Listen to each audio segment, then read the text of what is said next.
Chapter 3075. Translator. Endless Fantasy Translation Editor. Endless Fantasy Translation. The Third Imperial Decree. It was nighttime. Before Yi Xian entered the Independent Inn that belonged to him temporarily, he had instructed everyone not to disturb him unless they were summoned. He was going into seclusion. Therefore, even though Yi Xian left that very night, no one in the entire Tianming imperial capital knew about it the next day. Even Naples, who knew that Yi Xian would definitely leave quietly, wasn't sure if he had really left. Since Prince Xian had instructed everyone not to disturb him and he was going into seclusion, no one dared to disturb him. Even Naples pretended to wait in the flagship fortress of the Star Dock, outside the atmosphere of the Tianming Star. As for food and drink, it was common for cultivators to not have a drop of water for a few days or even longer. Since he was going into seclusion, the desire for good food had to be put aside. Therefore, no one came to disturb him for the entire day, not even delivering food. As for the Shenyuan family, they also maintained their silence and didn't come to contact Prince Xian again. The second day, the third day, until the sixth day, it was still the same. Finally, the imperial capital couldn't sit still anymore. Concubine Mei's second imperial decree arrived at the Tianming imperial capital, requesting that Prince Xian end his seclusion immediately and set off by the end of the day. Concubine Mei had obviously seen through it. In fact, some of the bystanders, including the Shenyuan family, had also seen through it. Instead of going into seclusion earlier or later, Prince Xian chose to go into seclusion right after Concubine Mei's decree and the wedding announcement. Furthermore, he chose to go into seclusion on the way back to the imperial capital's immortal star. This was clearly a deliberate delay. Perhaps Prince Xian had been enjoying himself in that independent inn for the past few days and hadn't gone into seclusion at all. Concubine Mei's second decree was clearly a little angry. Furthermore, this second decree wasn't only issued to Prince Xian, but to Emperor Tianming as well. It was clear that they wanted Emperor Tianming to step in.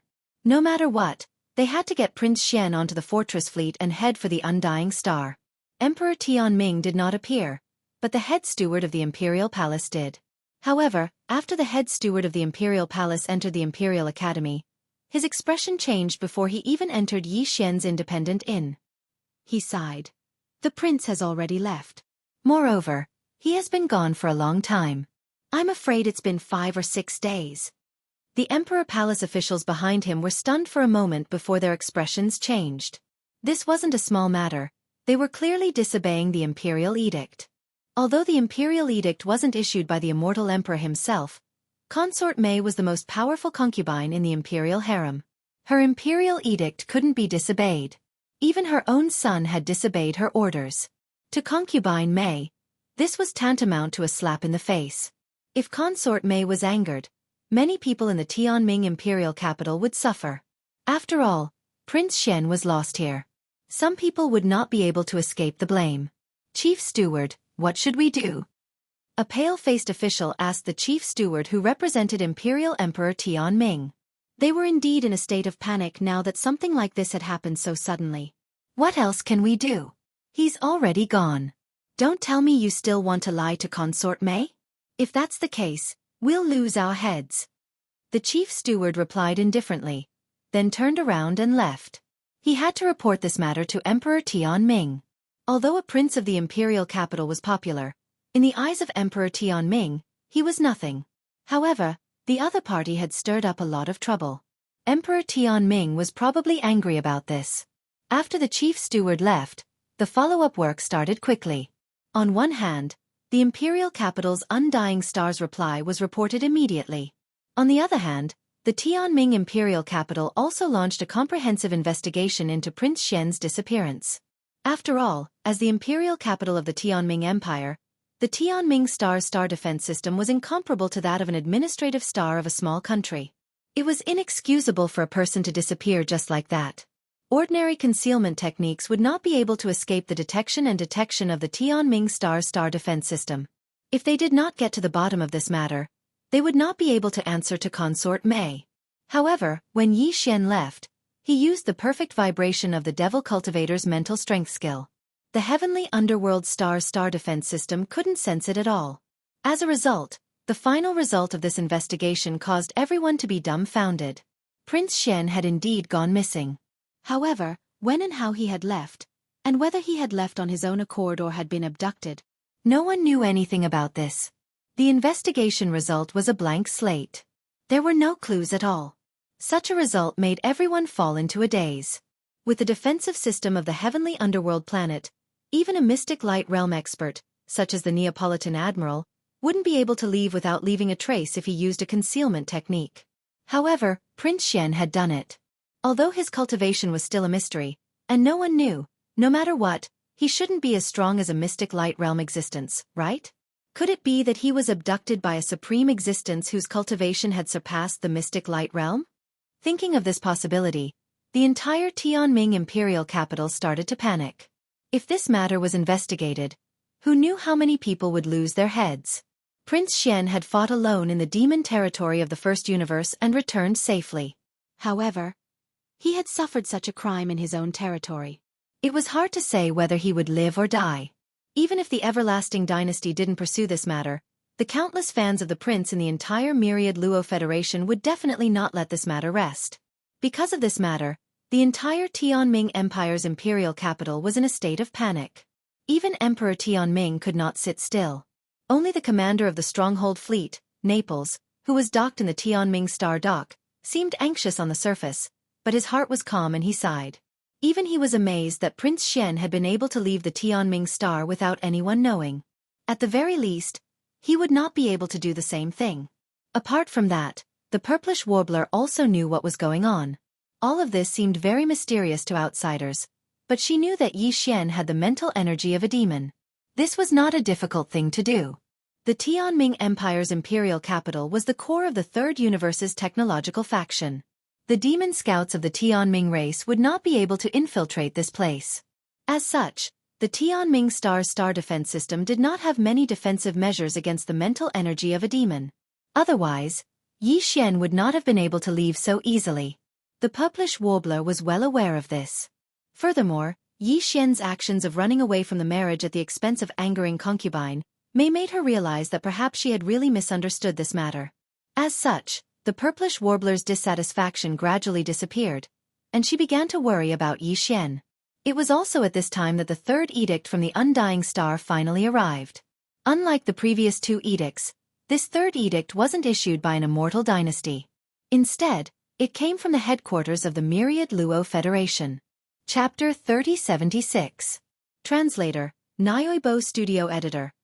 Nyoibo Studio. The arrival of the monitoring team. The third edict came from the headquarters of the Wan Luo Federation, the Federation's monitoring council. It was personally issued by the Federation's monitoring chief, who was also the great imperial uncle, Long Huai. Therefore, the weight of this edict surpassed the previous two edicts from Concubine Mei. Concubine Mei was only one of the immortal emperor's favored concubines, but Long Huai was different. He had an official status in the royal family of the immortal dynasty. He was the great imperial uncle, the elder brother of the current immortal emperor, and an important figure in the royal family.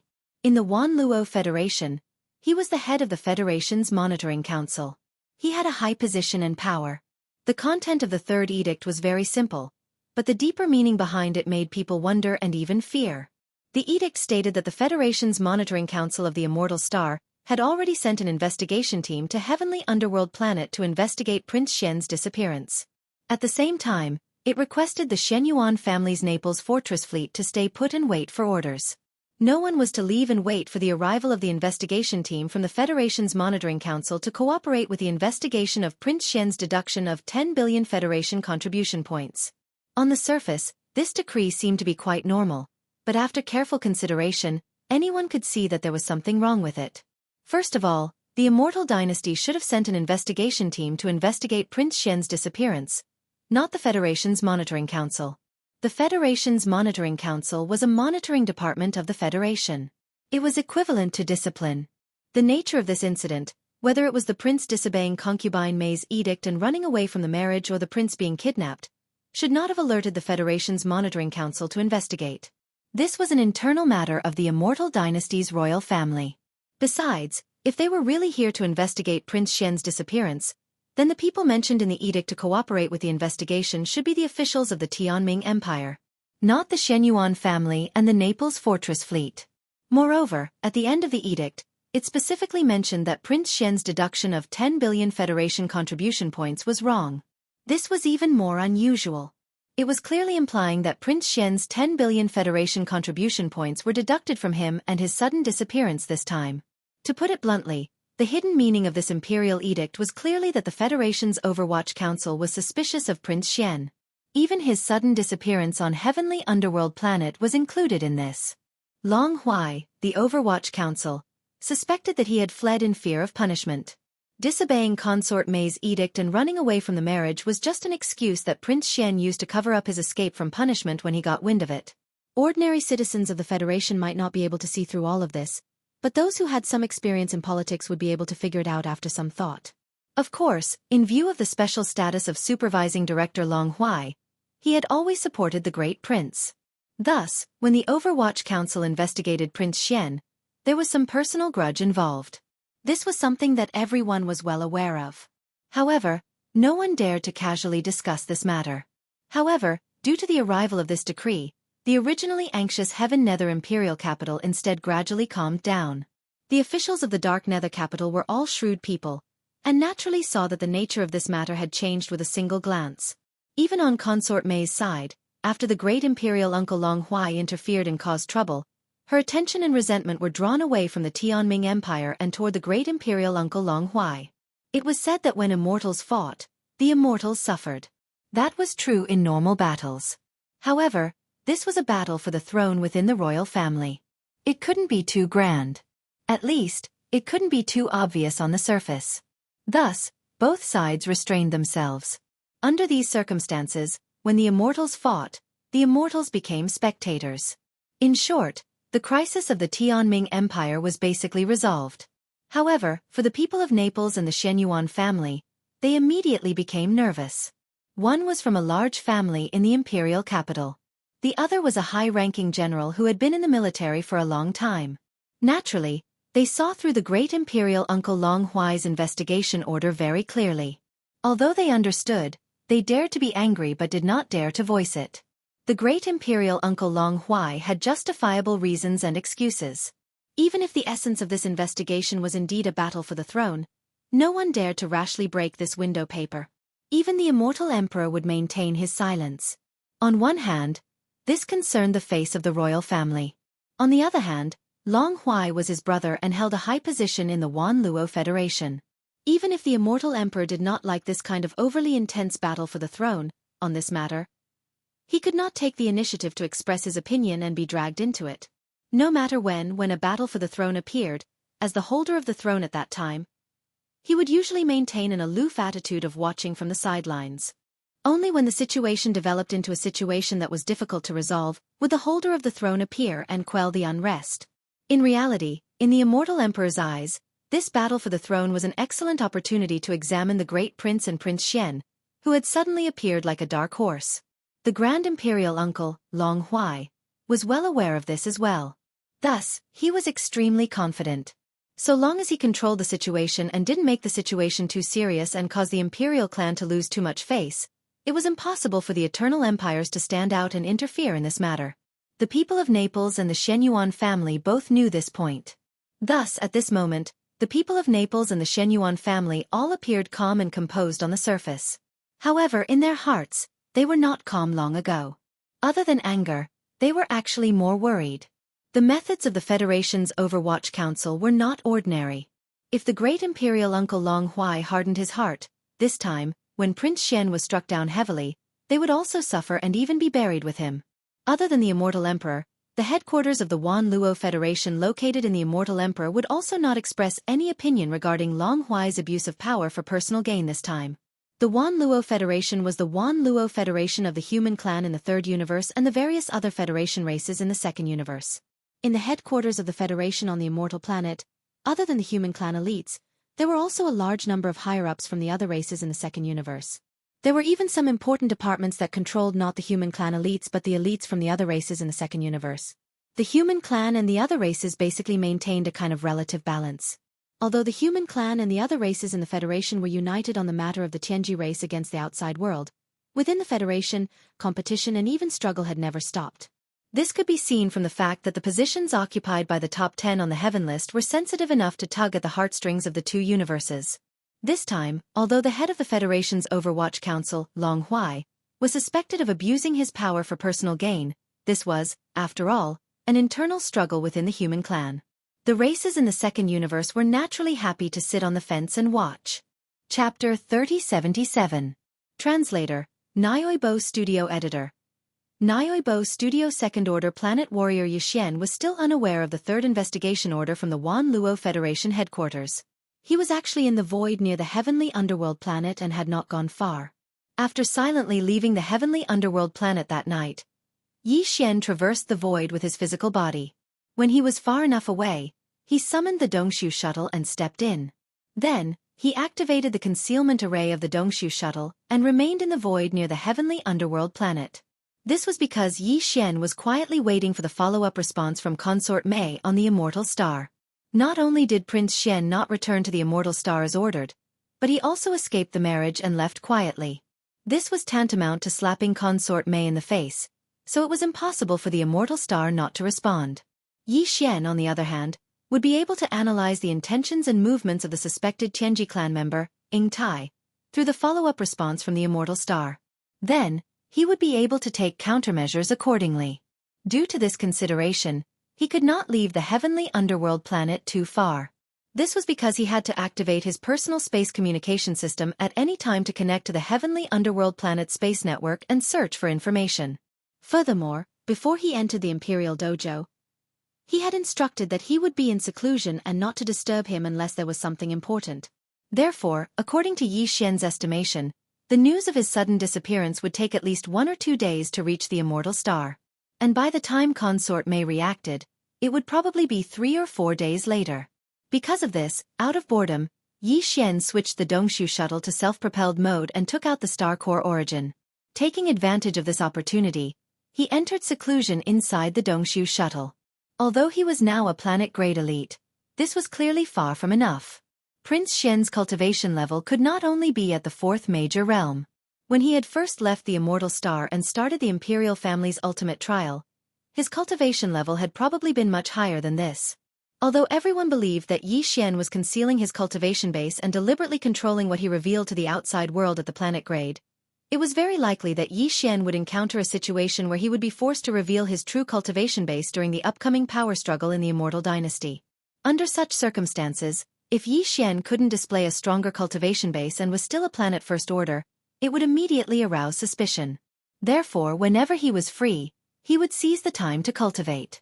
Fortunately, he had the devouring system to help him absorb the energy from the Star Core origin.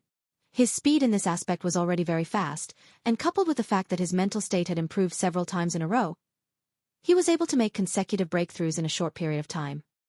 He did not have to worry about the situation where his foundation would be unstable due to his cultivation level increasing too quickly. This time, during his closed-door training in the void, Yixian still used level 9, 9-colored Star Core origins. In fact, he used 2 of them.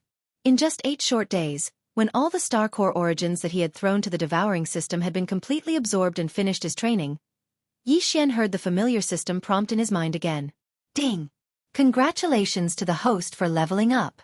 Current cultivation level. Planet Third Order. Upon hearing this prompt, Yixian was delighted. His eyes lit up as he clenched his fists tightly. Sure enough, after using 2 level 9, 9-colored Star Cores, he had finally achieved 2 consecutive breakthroughs during this closed-door training. He had broken through from the Planet First Order to the Planet Third Order. However, this situation could not be maintained for long. The planet realm was not very strong yet, so it was still possible to break through 2 small levels in a row by using 2 level 9, 9-colored Star Core origins. However, as his cultivation level increased again, he was afraid that he would only be able to break through 1 small level after using 4 or 5 level 9, 9-colored Star Cores at once. Because of this, he decided to take advantage of the fact that his foundation was still shallow and the effects of the level 9, 9-colored Star Core origins were still very obvious to increase his cultivation level as quickly as possible during this period until his mental state reached a bottleneck and he had no choice but to stop. In fact, he was the only one who could achieve such a thing. If it had been anyone else, even if they had a large number of level 9, 9-colored Star Core origins, they would not have been able to achieve this, as it took time to absorb the star core energy. The higher the level of the star core origin, the slower and more difficult it would be to absorb the star core energy within it. Yi Xian had the devouring system and the bloodline of the space-devouring beast, so he was not afraid of this. He could absorb the star core energy as quickly as he wanted. After breaking through once again, Yi Xian was in a good mood. He calculated the time and realized that he had actually spent 8 days in this closed-door training to make 2 consecutive breakthroughs. This gave him a huge fright. 8 days was enough for the immortal dynasty to react to his sudden disappearance. Consort Mei was probably furious. Prince Xian was her only son, and Consort Mei had always been proud of him.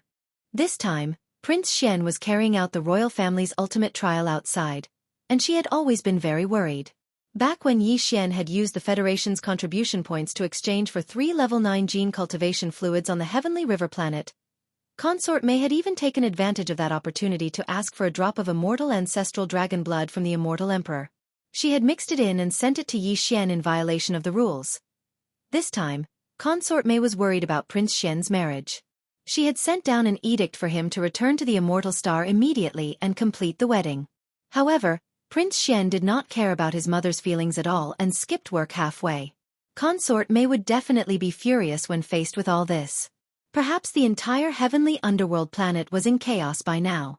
He did not know if the Naples and Shenyuan family were in trouble. He had considered protecting them at first, so he believed that no matter how furious Consort Mei was, she would not vent her anger on them. After all, anyone could see that the Naples and Shenyuan family had basically been branded with Prince Xian's brand. They were her son's direct descendants. Consort Mei was furious, but she could not completely fall out with them over this matter and wipe out her son's future direct descendants, right? If she really did that, she would definitely not be his biological mother. When he thought of this, Yi Xian, who had just been a little worried, immediately calmed down. Immediately after, he issued an order to the devouring system and immediately activated his personal Starry Sky communication system. He connected to the heavenly underworld planet Starry Sky network and checked on the subsequent developments of this incident. Following the order, the devouring system immediately connected to the Starry Sky network. After it was successful, it began to collect information. After a short while, the collection process was completed. A series of information was fed back and turned into words that were projected into Yi Xian's mind. Yi Xian immediately browsed through it. After reading a few lines, his heart sank to the bottom of the valley. In the next moment, his expression changed drastically.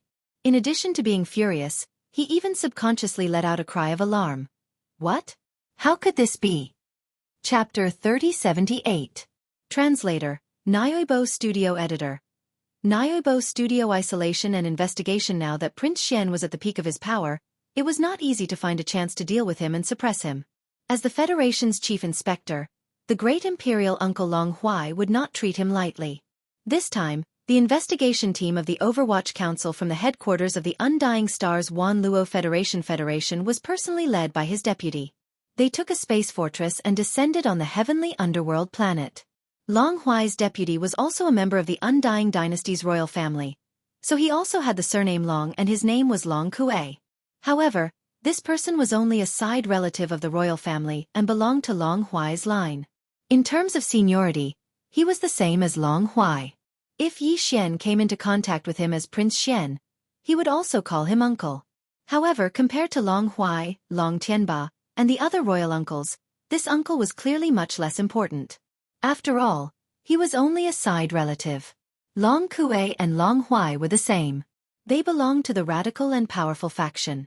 From the fact that the great imperial uncle Long Huai had appointed him as the leader of the Overwatch Council's investigation team, it could be seen that Long Huai was determined to succeed this time. This was clearly a spurt of energy and wanted to push Prince Xian to the end. At the very least, he wanted to fiercely suppress the momentum of Prince Xian's limelight. Once the investigation team arrived on the heavenly underworld planet, they began a comprehensive investigation of Naples and the Shenyuan family on the same day.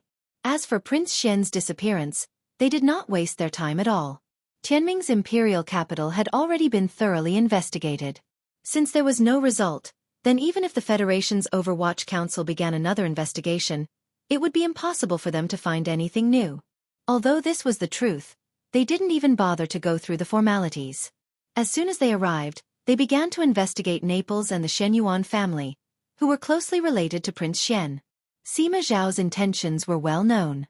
The entire Tianming's imperial capital was incomparably quiet on this day. Everyone was closely watching the progress of this matter. Naples was immediately stripped of his position as the commander of the stronghold fleet.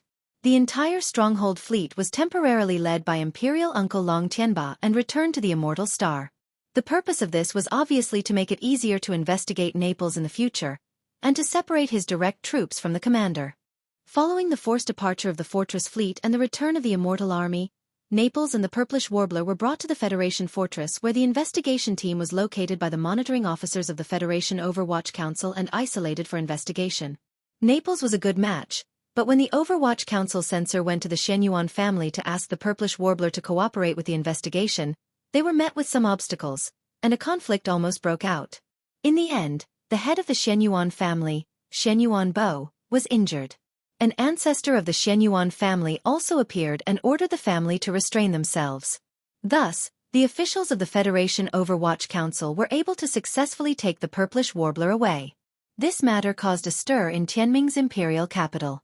Originally, because of their relationship with Prince Xian, the Shenyuan family could be said to be like the sun in the sky among the top families in Tianming's imperial capital. However, the world changed so quickly. In the blink of an eye, the imperial court had already begun to suppress Prince Xian. The Shenyuan family was also implicated. This matter became a joke in Tianming's imperial capital. They said that they had not even hugged Prince Xian's thighs before they could warm up to him. In the Overwatch Council's Federation Fortress, Naples and the Purplish Warbler were locked up in two cabins that were quite far from each other and isolated for investigation. All the investigation was personally led by the leader of the investigation team, Long Kue. At this time, this Federation Fortress had already left Tianming planet and was returning to the Undying planet. However, when they came, this starry fortress used wormholes all the way and used the fastest speed to get here. Now that they were returning, they were not in a hurry at all. This was because the interrogation work would be completed along the way. According to Censor Long Huai's instructions, they had to obtain the confessions of Naples and the Purplish Warbler along the way and confirm the crime of Prince Xian deliberately killing Wen Xing. It would be best if they could obtain all the progress in other aspects, such as Prince Xian colluding with the demons and being a demon spy. If they could obtain this kind of evidence, then Prince Xian's complete fall from power was almost certain. There would be no more changes. Because they could not be in two places, the interrogation of the Purplish Warbler had not yet begun. At this time, Long Huai was leading a few officials of the Overwatch Council to start the interrogation of Naples. Now, I can tell you that the High Priest of the Demon Race's imperial city, Wen Xing, was something that the Federation had to pay an enormous price to win over. For many years, we didn't dare to use him, and we've always been in a nurturing state. Our goal is that he will play a critical role in the final battle with the Heaven's Legacy race in the future. Long Kue looked at Naples with a gloomy expression. As he spoke, his expression gradually turned cold. After a short pause, he snorted coldly and continued, "But now Wen Xing is dead, and his death is unclear. After our investigation, we have confirmed that Wen Xing happened to be in the Black Mosquito Star Zone with Long Xian before you went to the First Universe. But later, Long Xian was brought back by you, and Wen Xing inexplicably died. Long Xian also had 10 billion Federation contribution points deducted. You are also a high-ranking member of the Immortal Army, so you should know better than me about the rewards and punishments of military merit. What 10 billion Federation contribution points means, and what kind of great loss would cause so many points to be deducted. I don't think I need to say more. Do you have anything to say about this matter?" Hearing this, Naples immediately frowned and sighed in his heart. He knew that Long Huai would not let this matter go easily, and would definitely take the opportunity to make trouble. It was just that Naples did not expect the other party to make trouble so quickly. The only thing he could do now was to help Prince Xian as much as possible. After all, the other party's real target was Prince Xian. Naples had been branded as Prince Xian, so if Prince Xian was fine, he would be fine. If Prince Xian was really pushed to the end and fell in this fierce struggle for imperial power, then he, Naples, would definitely not have a good ending. Thinking of this, Naples secretly gritted his teeth, rolled his eyes, and gave a reply that he had already thought of. "Wen Xing's death has nothing to do with your highness. At that time, we had not yet met up with Prince Xian. In order to force the Demon Royal Fleet stationed at the Black Mosquito Star to hand over Prince Xian, I ordered several demon royal fortresses to be bombarded. Wen Xing happened to be in one of them, so his death can only be considered an accident. Besides, before the fleet set off, no one told me about Wen Xing's identity. Even if I knew he was in that fortress, I would still have ordered the attack. If we really want to talk about it, the responsibility of this matter should be on the Federation's higher-ups in charge of contacting Wen Xing. Bang! Impudent. Chapter 3079. Translator. Endless Fantasy Translation Editor. Endless Fantasy Translation Snatch. Long Kue? Long Kue? How arrogant! How tyrannical! After ending his seclusion, Yi Xian ordered the devouring system to activate his personal intergalactic communication system and connect to the heavenly underworld planet's intergalactic network to find out what happened next.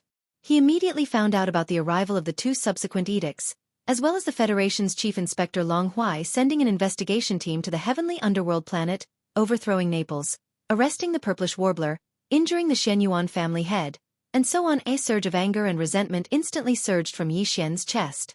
This time, he was completely enraged. Yi Xian was actually not very interested in his identity as Prince Xian. In the Demon Star sector of the First Universe, Yi Xian had decided to replace the real Prince Xian after he had fallen and obtained his bloodline imprint. One reason was because he was about to return to the Third Universe. On the human side, it was very difficult to change the fact that he was Prince Xian. Even if Yi Xian tried to explain, it would be useless. Instead, it would bring him more trouble. In addition, Prince Xian's identity was indeed very convenient for him to search for the source of devouring in the Third Universe, and even the Second Universe. Therefore, in the end, Yi Xian gritted his teeth and forcefully accepted the identity of Prince Xian. Unfortunately, while this identity brought him great convenience, it also brought him a great deal of trouble. Putting everything else aside, as the prince of an eternal dynasty, and one whose reputation was like the sun in the sky, he could not avoid the struggle for the throne within the imperial family no matter what. Yi Xian had a foundation, so he was not afraid. He just found it troublesome. However, there was no reason for him to only want benefits and not find it troublesome. Therefore, he was already mentally prepared for this kind of annoying fight for the throne. However, Yi Xian had a bottom line when it came to this matter. Since I've gotten the convenience, I can play with you guys no matter how annoyed I am, but you can't touch my bottom line. Otherwise, I won't play anymore. It was fine if he didn't have the identity of Prince Xian. After all, the fragment of the superbrain in the corner of his personal space communication system had already entered its infancy stage. Its search range and ability had greatly increased, and it was only a matter of time before it grew into a real superbrain. When that time came, Yi Xian wouldn't need to rely on the superbrain on the immortal star to obtain convenience and search for information on the devouring origin. As for personal strength and foundation, Yi Xian's cultivation had broken through again and again, and he was no longer a weakling. As long as he maintained this state of rapid growth, Yi Xian would soon become a true starry sky master. Furthermore, he did not lack the hardware and software required to maintain this kind of rapid growth. He had plenty of Yi Xian for devouring systems and various cultivation resources. This was only in terms of personal strength. When it came to foundation and overall strength, with the Thunder Origin Bead and the Headless Infant Corpse in hand, even in this vast third universe, who would he be afraid of? It could be said that the identity of Prince Xian was convenient for Yi Xian. Although he had to endure and deal with some troubles, all of this was definitely not to the extent that it could be considered a restriction to him. It was still the same old saying. If he was annoyed, he could just break up and quit playing. Therefore this time, when Consort Mei suddenly issued an edict for Yi Xian to immediately return to the Immortal Star to complete the marriage ceremony with Ying Tai, he felt no pressure and left without giving any face at all. It was because there was no need to force himself to compromise. Similarly, since Yi Xian had already regarded Naples and the Purplish Warbler as his own direct subordinates and friends, then they were also Yi Xian's bottom line. Yi Xian could not accept that he had implicated Naples and the Purplish Warbler because of his own matters. The severity of this matter was enough for him to turn hostile. At least, that was what Yi Xian thought. Long Kue had been arrested by Naples and the Purplish Warbler. Not only did he injure the Purplish Warbler's father, but he was even prepared to take him to the Federation's Overwatch Council on the Immortal Star. This clearly showed that no matter what, even if it was a false accusation, the two of them would be taken down. Yi Xian could not tolerate this matter. Long Huai was the imperial uncle of the dynasty and the supervisor of the Wanluo Federation's headquarters. He was indeed powerful, but the other party had already made it clear that they were bullying him. If Yi Xian did not show his sword and blindly retreated, allowing Naples and the purplish warbler to be taken away by his assistant, Long Kuei, who would dare to draw close to Prince Xian in the future? After this incident, to what extent would Prince Xian's reputation be suppressed? In reality, Yi Xian did not consider these factors. The only thing in his mind right now was that he was unhappy, extremely unhappy. He was going to flip out. Didn't you want to bully me? That's fine, we'll just hurt each other. On the surface, his foundation and strength are indeed not as good as yours. But isn't this just a fight? How big of a deal is that? Even if I can't beat you, I dare to fight you head-on. Besides, I have the confidence to win. With this thought in mind, Yi Xian immediately issued an order to the devouring system. It immediately began to analyze the general position of the Wanluo Federation's headquarters and not the Immortal Federation's stronghold. The analysis results came out quickly. The Federation's stronghold had not left the heavenly underworld star for long, only half a day. Furthermore, when they left the heavenly underworld star, it seemed that they did not intend to go straight to the nearest wormhole and use the wormhole to quickly return to the immortal star. Since that was the case, it was naturally impossible for them to travel at full speed. As such, the distance between the Federation's stronghold and the heavenly underworld star was not considered far. It's obvious that he wants to settle all the confessions on the way. Then, as soon as he arrives at the immortal star, he will immediately accuse me of framing him. That's a good plan. What a cruel heart. Yi Xian pondered for a moment and guessed Long Huai and Long Kuei's plan. He was so angry that he laughed and muttered a few words to himself. Then, he activated the Dongshu shuttle and rushed toward the nearest wormhole in the direction of the immortal star. Although he left half a day later than the other party, since the other party was not in a hurry, Yi Xian only needed to enter this wormhole to close the distance. In reality, according to his estimation, by the time the Dongshu shuttle rushed out from the other end of this wormhole, if there were no accidents, they should have already arrived in front of the Federation's stronghold.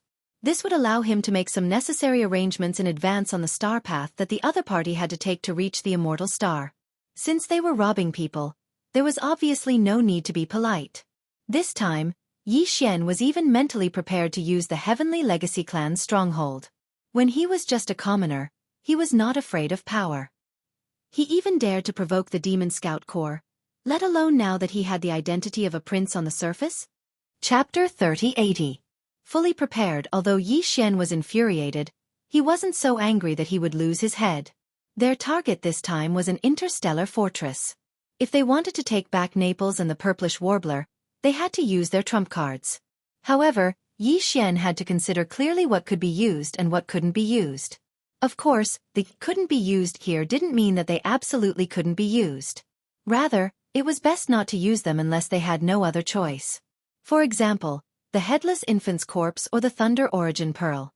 Either one of these two existences could be used to deal with this Federation fortress. However, if that happened, the consequences would be truly difficult to bear. On the one hand, Yi Xian's trump card would be exposed. On the other hand, if they used the Headless Infant's Corpse or the Thunder Origin Pearl, this Federation fortress guarded by Long Kuei would most likely be lost. That would be a major incident. Furthermore, Naples and the purplish warbler were still in this Federation fortress.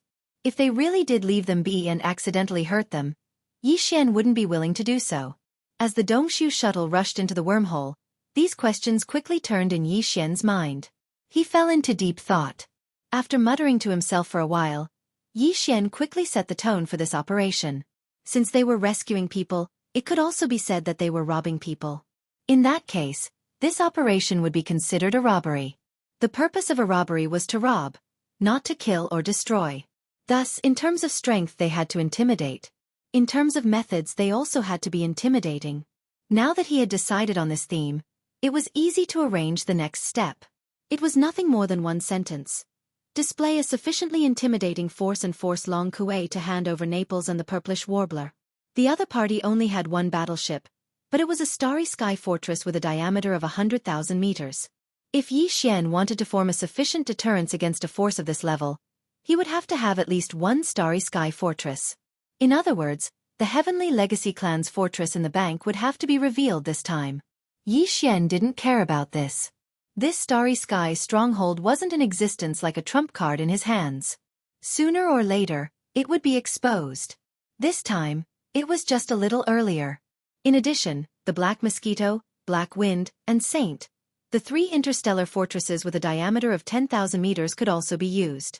The fact that he had these 3 interstellar fortresses was no secret to the Myriad Federation and the Eternal Dynasty. Apart from that, the 10 million mosquito beasts and the 100,000 unkillable void soldiers could also be deployed in the void. However, there was no need to take out Prince Shui Ben, 8-star Wang Gua, and the other high-end forces. Long Kuei was also a supreme existence in the profound light realm. The Blood Ben Prince was only at the origin realm, and the 8-star Wang Ladle was the same. The origin realm was only the 9th great realm, while the profound light realm was the 11th great realm. With a difference of 2 great realms, it was useless to mobilize them. It was even possible that the other party would use them as a method to attack Yi Xian and kill them first. In addition, Yi Xian's Naboshan, Ba Chai, Li Mosquito, and the other demon experts were only at the 8th realm of the Black Hole realm. The strongest, Mo Nu's Wa Feng Tai, was only at the 4th level of the origin realm. They couldn't be used this time either. Even if they were used, they would die. Furthermore, they were demons. It wasn't convenient for them to be exposed in this kind of situation. On the other hand, although the 10 million mosquito beasts and the 100,000 void soldiers were weak individually, they had the advantage in numbers. As they spread out in the void, they still had the visual effect of deterrence. Moreover, even if Long Kuei wanted to rely on killing these mosquito beasts and soldiers to deal a blow to Yi Xian, and he did indeed have the ability to do so. However, as a supreme expert with the cultivation of the profound light realm, how could he disregard his status and attack these mosquito beasts and soldiers? In short, using the mosquito beasts and void soldiers could achieve a deterrent effect and prevent too many losses. It was definitely worth it. Of course, this wasn't enough. Although the headless infant's corpse and the lightning origin pearl couldn't be used, Yi Xian could use the Weeping Soul Bloodhorn. Back then, the 9-star Ladybird Empress was a Grotto Heaven realm existence at the 10th level, but she was still suppressed by the Weeping Soul Bloodhorn. She couldn't even resist. Just from this point alone, it could be deduced that the Weeping Soul Bloodhorn should be able to suppress Mystic Light Realm or even stronger existences. Apart from that, Yi Xian had to show some kind of powerful ability. This way, he could use this opportunity to create a deterrent effect that would be beneficial to him. However, the demon person's mental energy secret techniques and abilities, such as the Annihilation Spear, Destructive Whirlpool, Mental Lightning Technique, Mental Suppression, Mental Charm, and so on, weren't suitable to be used. With Yi Xian's current level of mental energy secret techniques and abilities, he wouldn't be able to threaten a Mystic Light Realm expert. The elementary demon soul pupil only had the ability to see through one source. It was a support-type ability, so it wasn't suitable either. As for the Golden Divine Dragon's bloodline body tempering technique, it wasn't an offensive technique. Instead, it was a body tempering technique. Even the giant dragon's roar and the demon dragon's eye that he obtained after mutation were limited by Yi Xian's own strength. They weren't very strong right now, so it wasn't good to use them too early. Although the Rai D seal in the center of his Sea of Consciousness contained large amounts of green lightning and golden lightning, it would be very difficult for Yi Xian to control it once it was used. Even if it wasn't as terrifying as the lightning origin orb, it would still be impossible for that universal fortress to remain undamaged. There was still the possibility of accidentally injuring Naples and the purplish warbler. Only the Fallen Sky Bow was an exception. The Fallen Sky Bow originated from the Desolate Era Yuxia. It was originally an imprint of a Desolate Era divine ability that was left in Yi Xian's Sea of Consciousness. Unlike the black gold dragon scales in his Sea of Consciousness that represented the bloodline of the divine dragon and the demonic dragon, as well as the other secret techniques and divine abilities of the demonic humans, this kind of primordial divine ability was not divided into elementary, intermediate, and so on. From the very beginning, the Fallen Sky Bow didn't have any grades.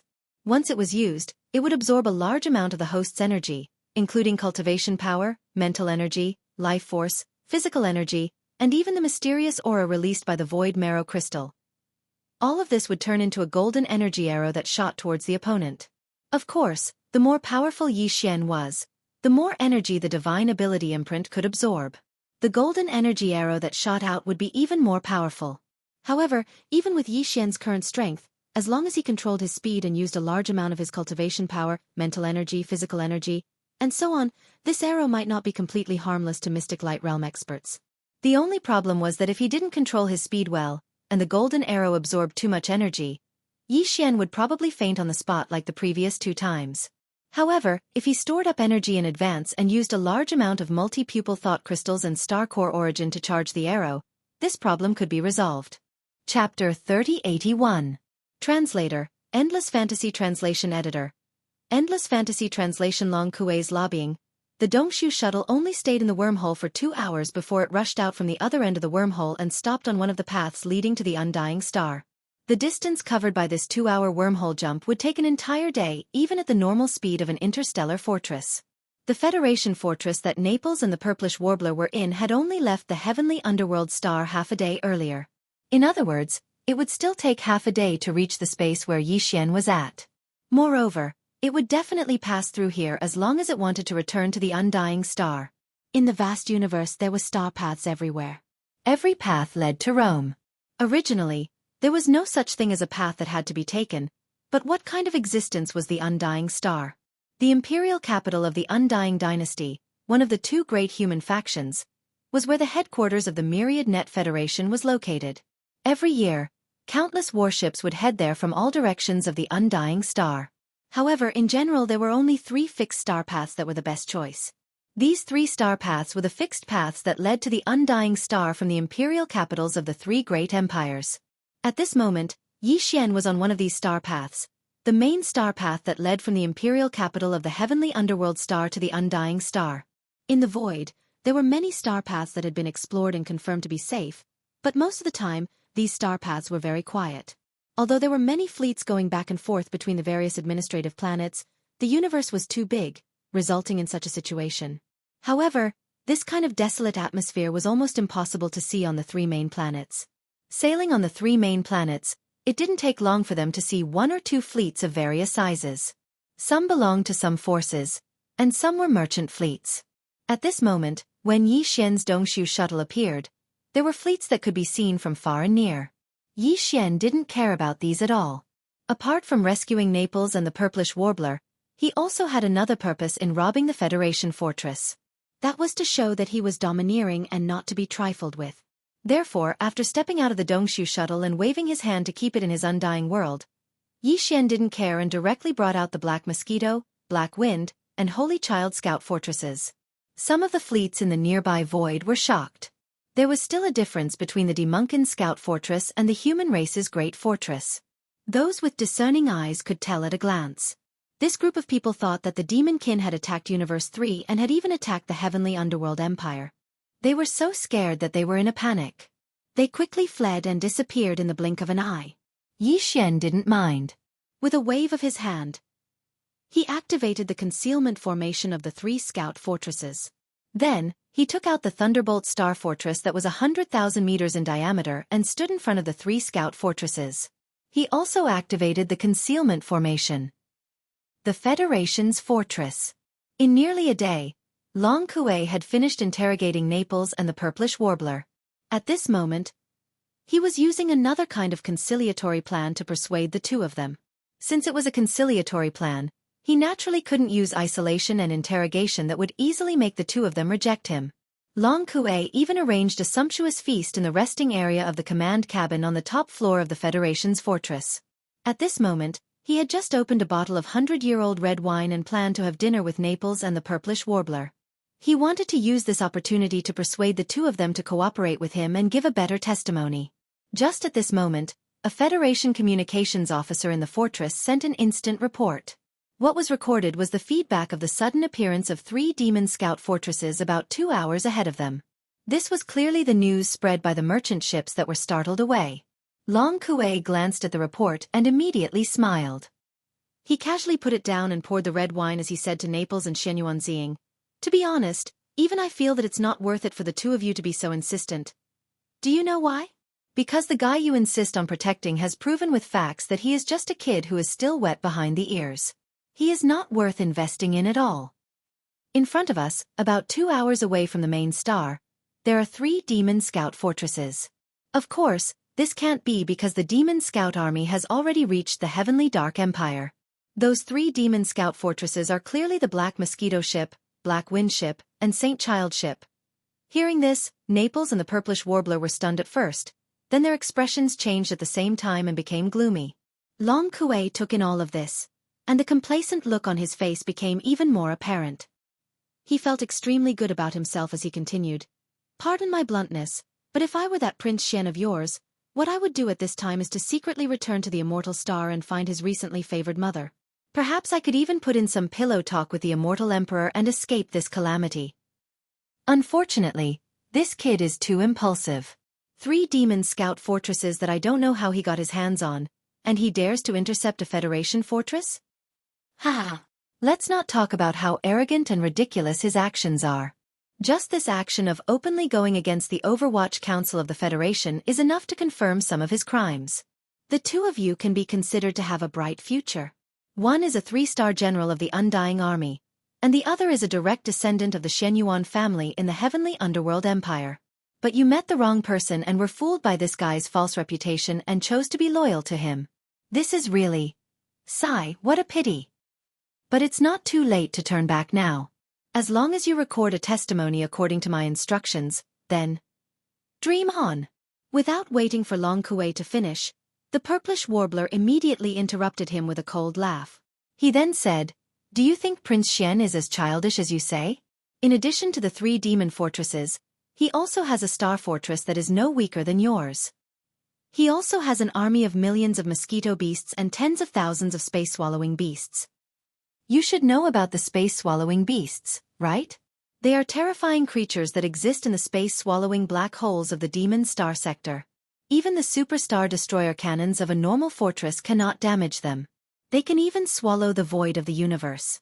An army of tens of thousands of space-swallowing beasts is enough to gnaw your Federation fortress into a rotten watermelon." These words were actually what Yi Xian had said to Naples and the Purplish Warbler in the Shijian fortress in Naples. It was just that the 2 of them didn't believe it at that time. In fact, even now, Naples didn't believe it. The Purplish Warbler was the same. She only said this because she didn't like Long Kuei's face and mouth. She just wanted to vent her anger. As for Long Kuei, it was obvious that he wouldn't believe Yi Xian. After hearing the Purplish Warbler's words, he was stunned for a moment. Then, he raised his head and laughed.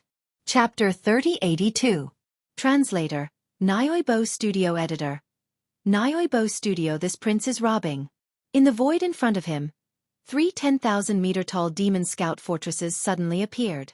However, this clearly wasn't the reason for Long Kuei's astonishment. He was astonished because in front of these 3 demon scout fortresses, there was clearly a silver cosmic fortress. It was the kind with a diameter of 100,000 meters.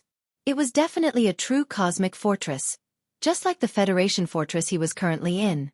In addition, the huge death ray cannon of this silver fortress had a diameter of 20,000 meters. At this moment, a dark light so dark that it could cause one's soul to sink into it was clearly flashing. This was clearly the signal that the enemy's death ray cannon had finished charging and could shoot out a terrifying black beam of light at any time.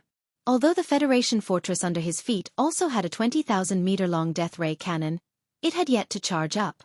In order to fully charge up, it would take at least 10 minutes.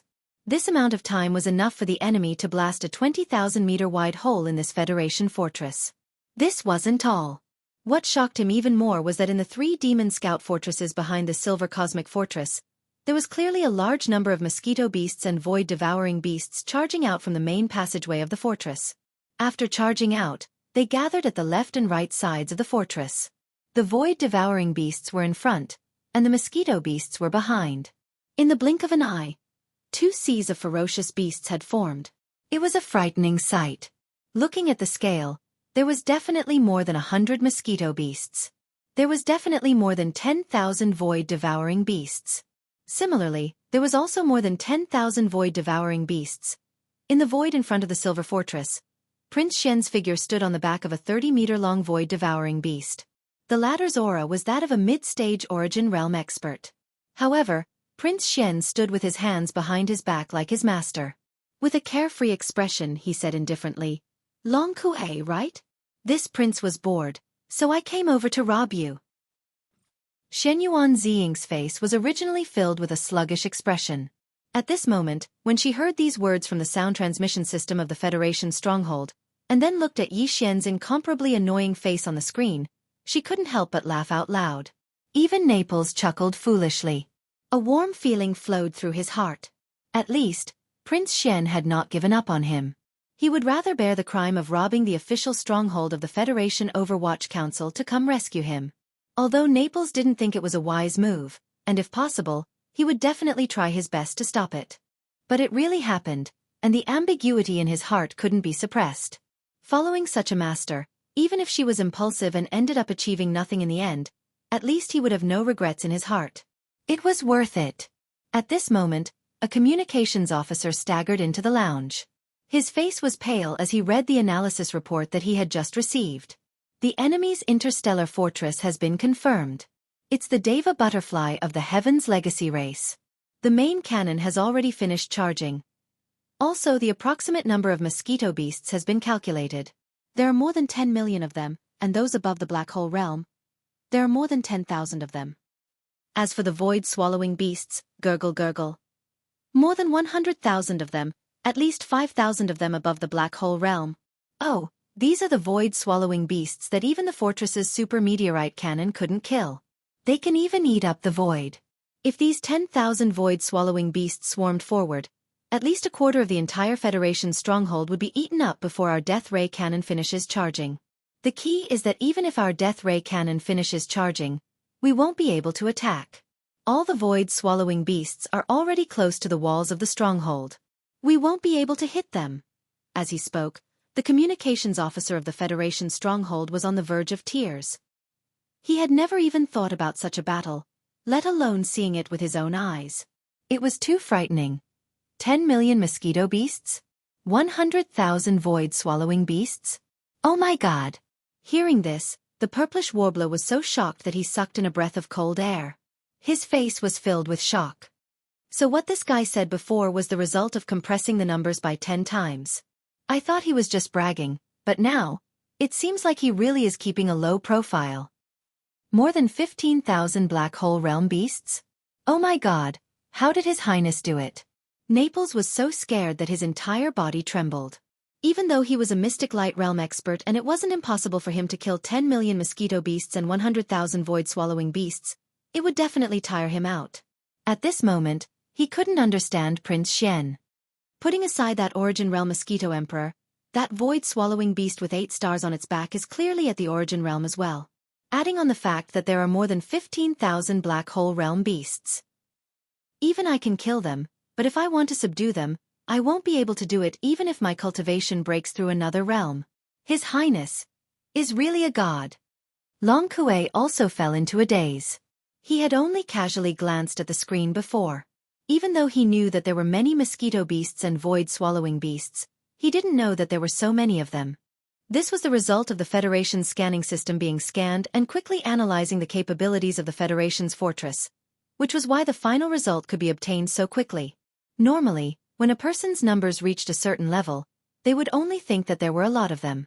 However, when this a lot was turned into actual data, that kind of terrifying feeling would surface in one's heart. However, after being shocked for a while, a trace of ecstasy appeared on Long Kuei's face. He raised his head and laughed. Ha ha ha! I finally caught your tail. You finally showed yourself. 10 million mosquito beasts. 100,000 void-swallowing beasts. Among them, there are more than 15,000 black hole realm beasts and above. Even a supreme existence that surpasses the mystic light realm, such as the experts of the dynasty's elder generation, wouldn't be able to subdue such a large army of beasts. How could Long Xian do it? Just this point alone is enough to make him unable to explain himself clearly. He won't be able to wash away the suspicion of being a spy of the Tianji race. Not to mention, he even took out a fortress of the Tianji race. That's a fortress that only the upper echelons of the Heaven's Legacy race can use. Only the Mystic Light Realm upper echelons of the Heaven's Legacy race can control such a fortress. Could it be that he has the strength to kill a Mystic Light Realm upper echelon of the Heaven's Legacy race? Everything that he has revealed at this moment has proven beyond doubt that he was bought over by the Heaven's Legacy race. As a prince of the dynasty, his reputation is like the sun in the sky, and he even made it to the heaven ranking. So, all of this was an investment of the Tianji race's spy? Unfortunately, what this idiot did today will probably make the higher-ups of the Tianji race vomit blood and die from anger. Ha ha ha. Chapter 3083. Translator. Endless Fantasy Translation Editor. Endless Fantasy Translation Taking Action, Robbery? Long Xian, do you know what you are doing? With a cold smile, Long Kuei stepped into the Federation's fortress and hovered in the air in front of the fortress. He scanned Yi Xian from head to toe and threatened, "In the Imperial Court, I am your uncle. In the Federation, I am the Deputy Supervisor of the Federation's Overwatch Council. You are robbing me. Are you rebelling against the Imperial Court and the Myriad Federation? Oh right. You have done this a long time ago. Originally, we were still investigating you in secret. After all, this is related to the Imperial Court's reputation. But now it seems... After returning to the Federation's headquarters, I will immediately submit a report. The Federation will open a public investigation into the fact that you are a spy of the Tianji clan. We, the immortal Imperial family, will never tolerate spies. Even if it hurts the Imperial family's reputation, the Imperial family will never cover it up for you. If you know what's good for you, if you have even the slightest bit of remorse, surrender immediately and hand over all the warships and pet army resources you obtained when you were bribed by the Tianji clan. Who knows, we might even be able to atone for your crime and leave you with an intact corpse. This way, at least the immortal Imperial family will retain some of its reputation. For this reason, I can make the decision to plead with the immortal Emperor to spare your mother's life and not implicate her." "Bah! Dog, you think you are worthy?" Yi Xian was so angry that he laughed. He was too lazy to talk nonsense with the other. He raised his hand and pointed at the 20,000-meter diameter death ray cannon on Thunderbolt behind him. He sneered, "You saw it too. It has already finished charging and is just waiting for you to come. I can see that the fortress behind you is also charging, but it still needs 7 or 8 minutes, right? Hand over Naples and the purplish warbler within 5 minutes. Otherwise, I will step aside and the thunderbolt behind you will immediately shoot a hole through the fortress behind you. Of course, if you think you can stop it, then you can. I won't stop you." As for Naples and the purplish warbler. After saying that, Yi Xian's gaze swept towards the Federation stronghold behind Long Kuei. He grinned and said, "General Naples, as a mystic light realm expert, it shouldn't be a problem for you to protect that little girl Ziying when you're prepared, right? After all, I will choose to aim at the middle section of the fortress when I shoot the hole.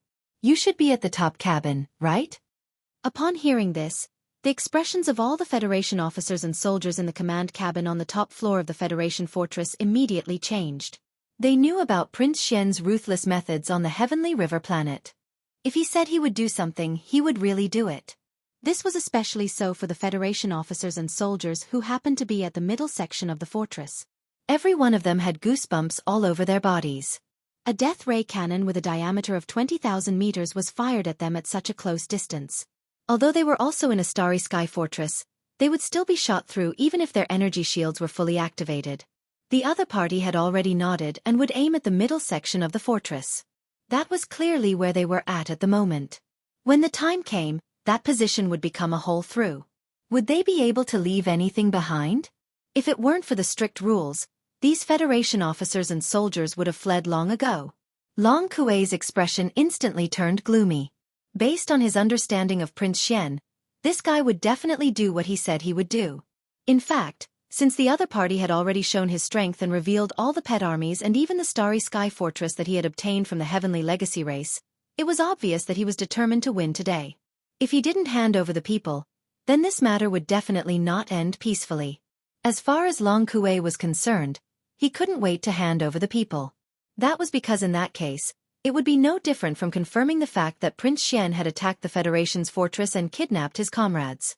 When that time came, not only would Prince Xian never be able to clear his name, but even Naples and the purplish warbler wouldn't be able to clear their names after they were rescued, even if they didn't know that he was a spy from the Heavenly Legacy race. It was precisely because of this that Long Kuei couldn't wait for Yi Xian to succeed in this robbery. However, he couldn't be too obvious in order to facilitate this matter, either. If he was too obvious, people would criticize him. At the same time, it would be detrimental to his own official career. He would leave behind a stain that he was timid and easily let a suspect in custody be rescued by a spy from the heavenly legacy race. Therefore he had to hand over the people, but he had to at least pretend to struggle for a while. It would be best if he could make it seem like he had no choice but to bear the humiliation and hand over the suspects in custody after considering the big picture. Then everything would be perfect. With this thought in mind, Long Kuei's heart immediately calmed down. He thought to himself that since it was going to be an act, he might as well make it more realistic. Why was Prince Xian's reputation so great? Wasn't it because he was fighting alone in the first universe of the heavenly legacy race? The times needed heroes, and he just happened to be born, so he hit the jackpot. Of course, this unexpected birth had now been proven. Everything was the result of the heavenly legacy race's manipulation behind the scenes. He had already exposed Prince Xian's identity as a spy of the Tianji race, which was already a great achievement.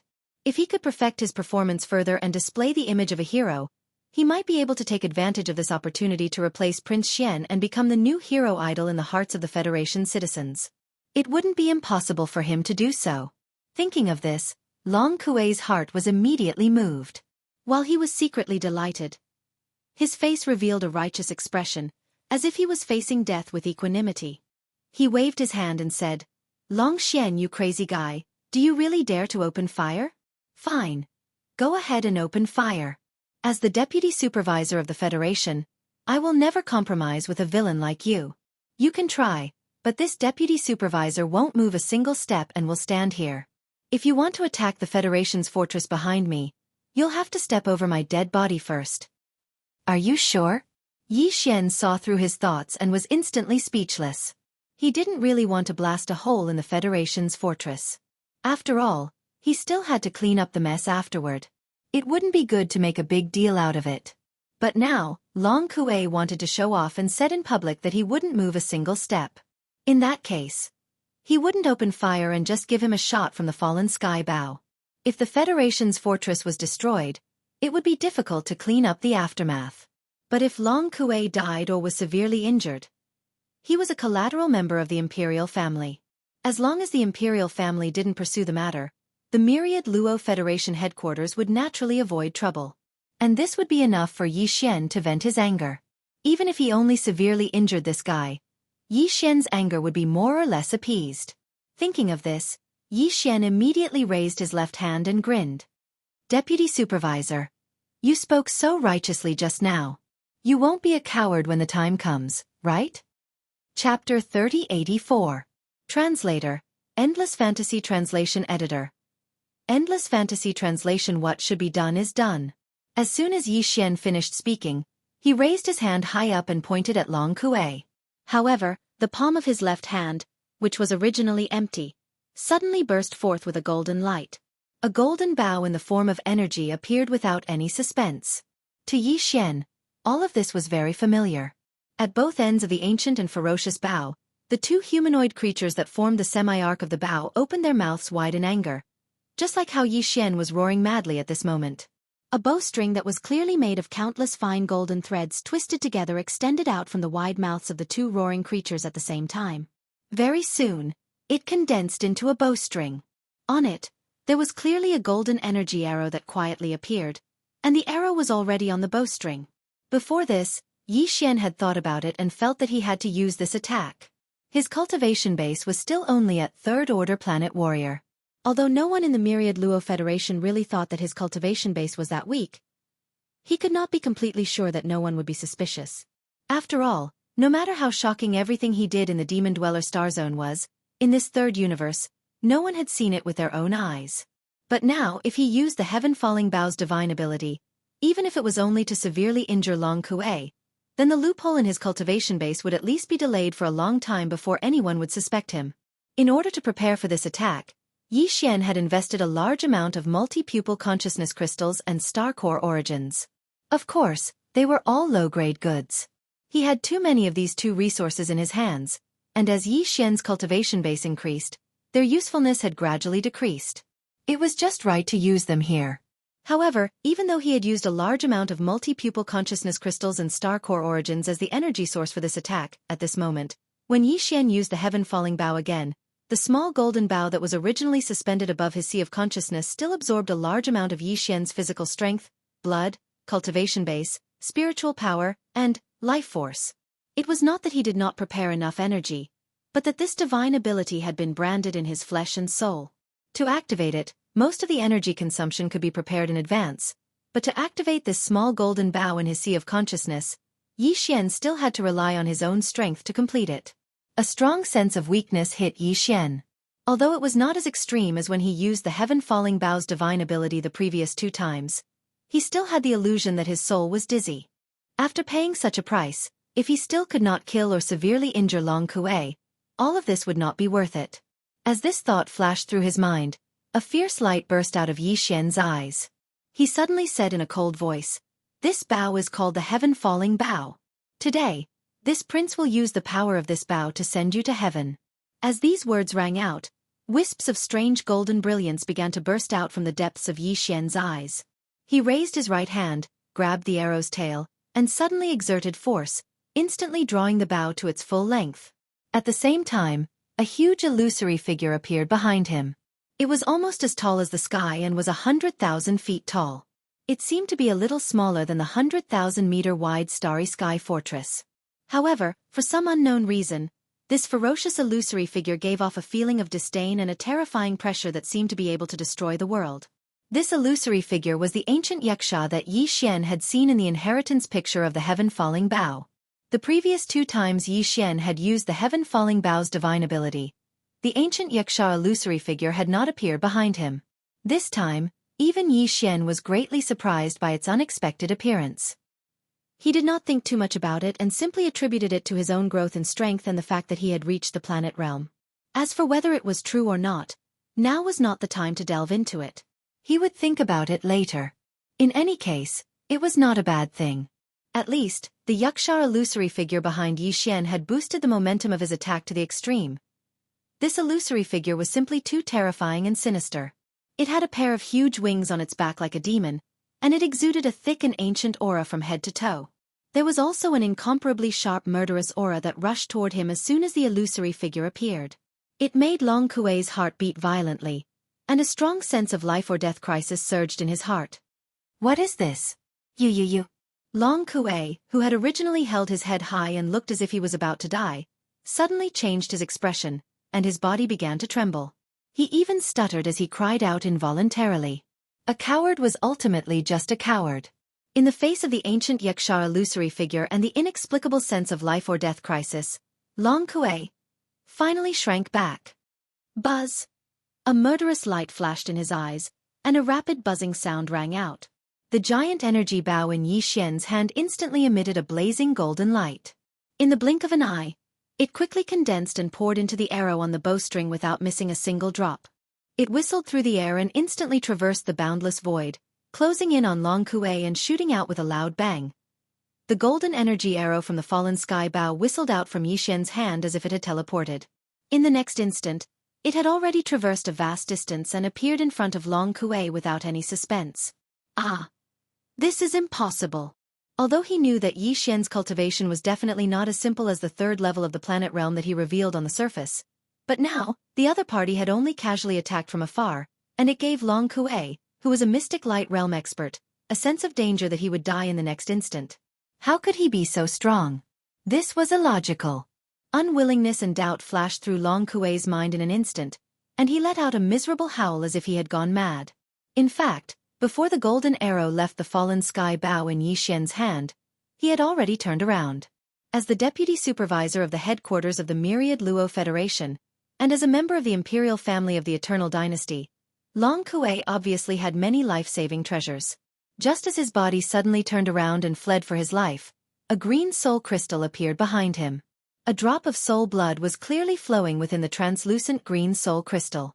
Soul crystals could be formed by experts above the black hole realm. Once successfully formed, it was like a substitute for death. However, the price to pay for that drop of soul blood was extremely heavy, and ordinary experts rarely formed one. Those who truly formed one were either so strong that they did not care about losing a drop of soul blood, or they were extremely afraid of death. Long Kuei obviously belonged to the latter. At this moment, The aura of this soul crystal instantly surged and replaced Long Kuei's body, attracting the aura of the whistling golden arrow to lock onto it. At the same time that the aura of the soul crystal surged, Long Kuei happened to step into the Federation's stronghold. This guy seemed to have forgotten the impassioned words he had said half a minute ago and was running away like a stray dog. No matter what, he had lost a lot of face this time. At this critical juncture of life and death, the turtle head that should have shrunk back had shrunk back. Boom! Chapter 3085. Translator, Atlas Studios Editor. Atlas Studios Run this Cyan Soul Crystal was Long Kuei's life replacement item, and it was extremely precious. However, it was destroyed today. This matter made his heart ache. After all, the Cyan Soul Crystal contained a drop of his soul blood. Even Mystic Light Realm experts didn't have much soul blood. Every drop of soul blood he used was a great loss. Furthermore, this kind of soul crystal was extremely complicated and painful to refine. It was impossible to refine another soul crystal after using one. However, even though his heart ached, he couldn't care less at this moment. Yi Futian had expected that Prince Xian's current level of cultivation was definitely not weak. He was at least at the origin realm. After all, the Tianji clan was willing to spend so much on him. They couldn't just sit by and watch his cultivation level be too low. Even if Prince Xian didn't work hard, the Tianji clan would definitely think of ways to raise his cultivation level. Even so, Long Kuei did not expect Prince Xian to be so strong. Although the arrow just now could not kill him in an instant, it was completely possible for it to cause him to be seriously injured and on the verge of death.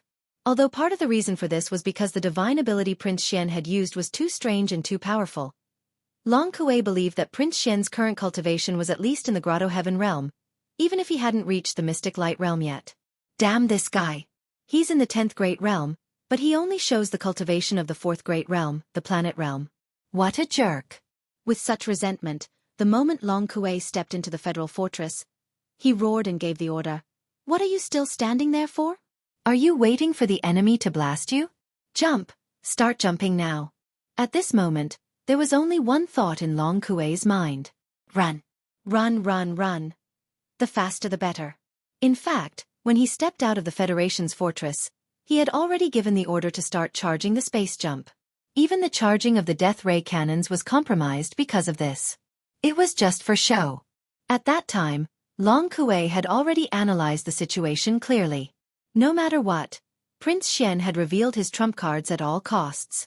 This was enough to prove that he was a spy from the Tianji clan. Just this point alone made Long Kuei undefeatable.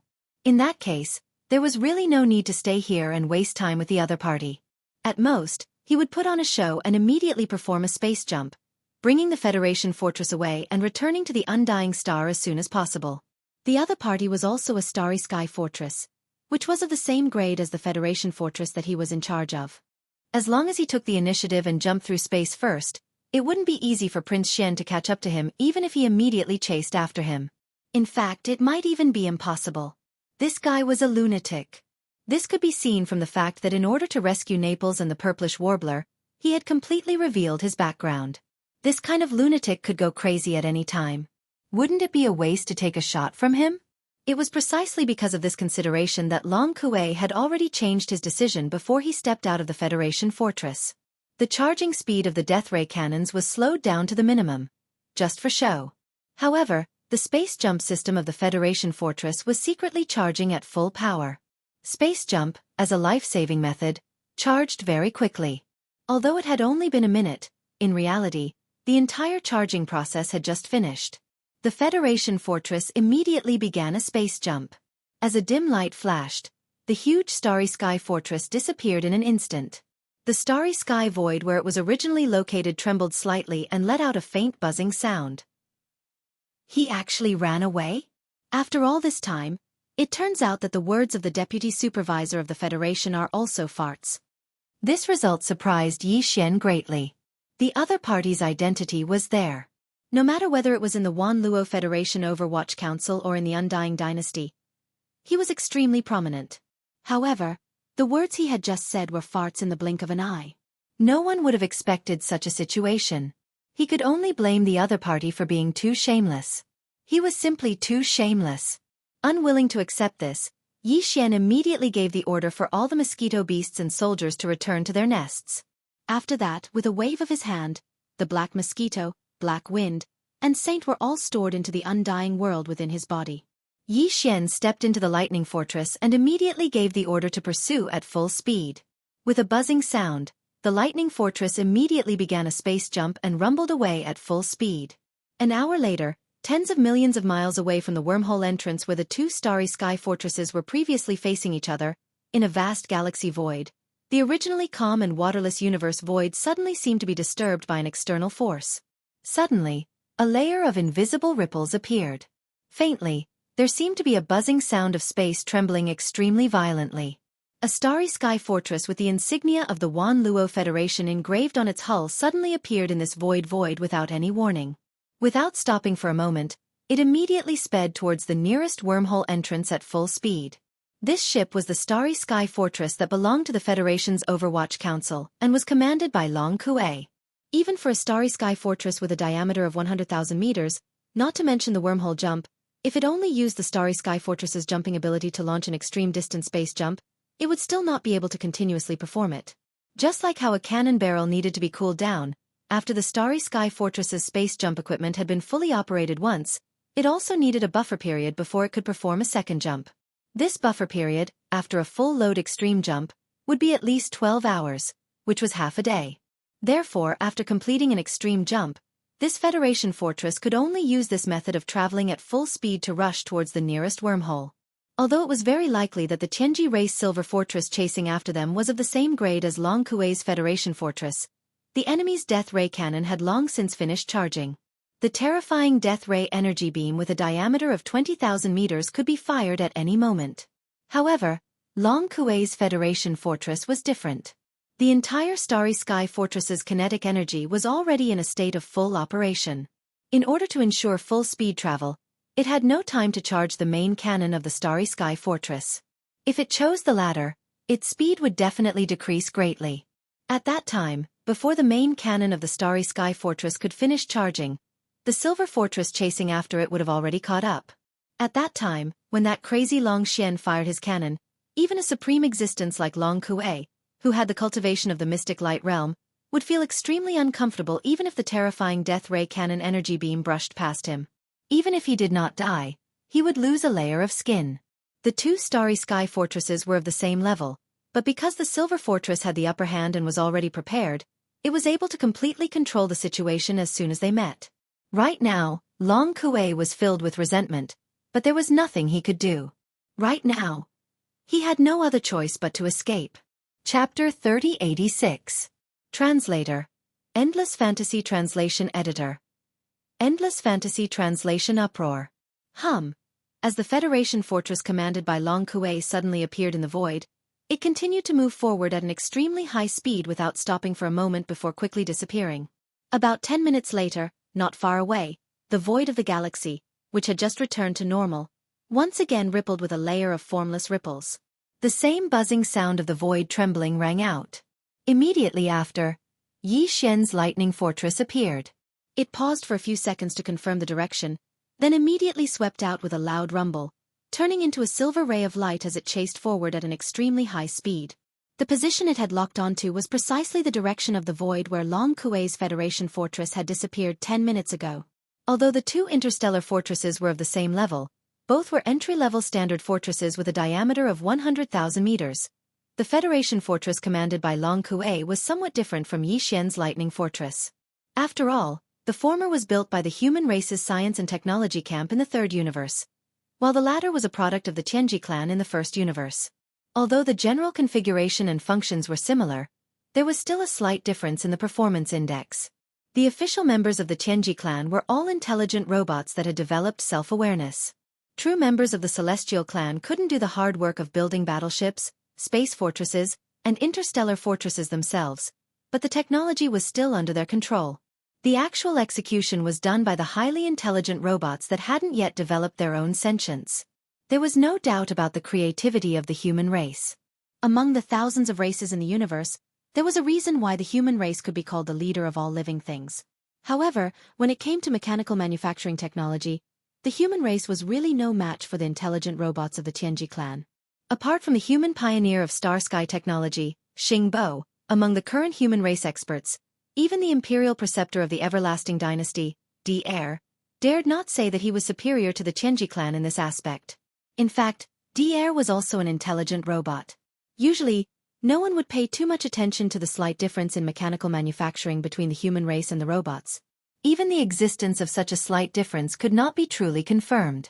However, at this moment, as the two starry fortresses that belonged to the human race and the androids, which were respectively built by the human race and the androids respectively, were chasing each other in the vast void of Universe 3, this originally extremely weak gap was vividly displayed like never before. The two space fortresses had used all of their kinetic energy to increase their sailing speed. They were moving at full speed in the void. However, the distance between the two was constantly shrinking, and Lightning Fortress, which was closely following behind, was getting closer and closer. After only a day's time, the void distance that was originally 10 minutes at full speed was shortened to about 8 minutes. At this rate, Lightning Fortress would be able to catch up with the Federation Fortress in another 4 days. As for the Federation Fortress, even if it entered the universe wormhole again and again, it would not be able to reach the immortal planet in 4 days. The two interstellar fortresses, which had a diameter of 100,000 meters, were as if they had gone crazy. They displayed extreme speed, chasing one another endlessly in the void of the galaxy. Such a scene could not be said to be unprecedented, but at least it had not appeared in the third universe. Along the way, all of the strong men of the Federation, or the existences in the commercial fleet, after seeing this scene, without exception, had a shocked and stunned expression on their faces. The interstellar fortress in front of them was clearly engraved with the emblem of the Overwatch Council of the Federation. Could it be a dream? In the third universe, there was actually someone who dared to chase after the interstellar fortress of the Overwatch Council, the headquarters of the Wanluo Federation, as if they were chasing a dog. It was as if they would not give up until they killed it? When did such a fierce person appear in the third universe? In the command hall on the top floor of the Federation Fortress. Bah! Damn it! It is clearly the same standard entry-level fortress. Why is that little bastard behind us getting closer and closer? This is too much of a bully. Long Kuei fiercely slammed the analysis report in his hand on the table in front of him, gritting his teeth and cursing endlessly. This report was the result of the analysis that the Central Intelligence of the Federation Fortress had just obtained after rigorous calculations. It clearly stated the exact time that the interstellar fortress behind them would be within the firing range of the death ray cannon. If the speed of the two interstellar fortresses did not change, then it would only take 3 days, 10 hours, and 47 minutes for the enemy fortress to be within the firing range of the death ray cannon. I must ask for help from the dynasty. Even if I use wormholes again and again, I will definitely not be able to reach the immortal star in less than 4 days. Long Kuei, who was full of anger, forced himself to calm down as his chest violently heaved up and down. He said to himself, however, if the headquarters of the Federation receives the request for help and immediately sends the interstellar fortress fleet over, it will be enough to meet up with me before that madman behind us gets within the firing range of the interstellar fortress. Then there will be nothing to be afraid of. Thinking of this, Long Kuei's eyes suddenly lit up. He turned his head and gave a new order to the communications officer beside him. Immediately contact the Federation's main network and request the headquarters of the Federation to immediately send the interstellar fortress fleet over to help. Make the situation more serious. Just say that this deputy supervisor has already verified that Prince Xian has betrayed the dynasty and was bought over by the Qianji clan. Not only does he have the interstellar fortress that the Qianji clan gave him, he even has an army of 10 million mosquito beasts and 100,000 void-swallowing beasts. The so-called genius of the dynasty, the so-called pride of the human race, and the idol of the Federation, is just a typical example of the opposite that the Qianji clan deliberately supported at all costs with ulterior motives. As for this supervisor, it was precisely because I discovered this shocking secret that I was desperately ambushed and hunted down by Prince Xian. Although this supervisor is not afraid, considering that this information must be sent back to the headquarters of the Federation, including witnesses, I could only choose to endure and flee all the way back to the dynasty. Let's put it this way. That's the gist of it. You can think of the specific wording carefully. After he finished speaking, Long Kuei waved his hand, and a relieved smile finally appeared on his face. Although he was quite frightened this time, at least with this great contribution, everything was worth it. At the side, the communications officer, who had hurriedly finished his statement, immediately turned around and rushed toward the interstellar fortress's main control hub. Looking at his face, it was obvious that his forehead was full of black lines. Clearly, he was quite shocked. Half a day later, a heavy bomb was suddenly thrown into the official website of the Wanluo Federation without warning. Prince Xian was actually a spy of the Tianji clan. At this moment, he was on the Starry Sky main route from the heavenly underworld star to the imperial capital, the Immortal Star. He was desperately chasing after the Federation's deputy supervisor, Long Kue, who had dug out this shocking secret. He wanted to silence him. Although this matter only appeared and spread in the form of gossip, the source was said to be from the federal headquarters, the Overwatch Council. Therefore, in the shortest amount of time, it blew up countless powerhouses of the human clan in the entire third universe. They were all fried on the outside and tender on the inside. Chapter 3087. Translator, Nyoibo Studio Editor. Nyoibo Studio 4th Order Planet Warrior. As this shocking secret spread rapidly, countless powerhouses from the three universes were all stunned in an instant. Needless to say, there was no need to mention the human race of the third universe.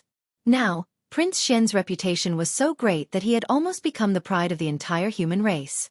The Tenju Celestial Palace of the Cultivation Camp was slightly better, but on the Immortal Dynasty of the Science and Technology Camp, almost all of the young generation of Starry Sky Masters were fans of Prince Xian. Such a monstrous change was obviously unacceptable. As the news spread, the countless administrative planets in the three empires of the entire Immortal Dynasty and the territories of a large number of small countries were completely thrown into chaos. Doubts, protests, and angry curses resounded through the sky. Most of them were in support of Prince Xian. The same scene occurred in the Cultivation Camp and the Second Universe, but it was far from being as intense as it was on the Immortal Dynasty's side. The officials of the various races of the Federation of the Second Universe seemed to be enjoying the show. On the surface, they didn't make any comments, but in private, the higher-ups of the various races were probably overjoyed. Regardless of whether this was true or not, this time, the human race had lost a lot of face. After all, although Long Kue was the deputy supervisor of the Overwatch Council of the Federation, he was also a human and a collateral member of the Immortal Dynasty. It seemed that Prince Xian would have to call him uncle when he saw him. If he revealed such shocking secrets with such a sensitive identity, it would only be the human race and the Eternal Dynasty that would be embarrassed if the truth was not verified.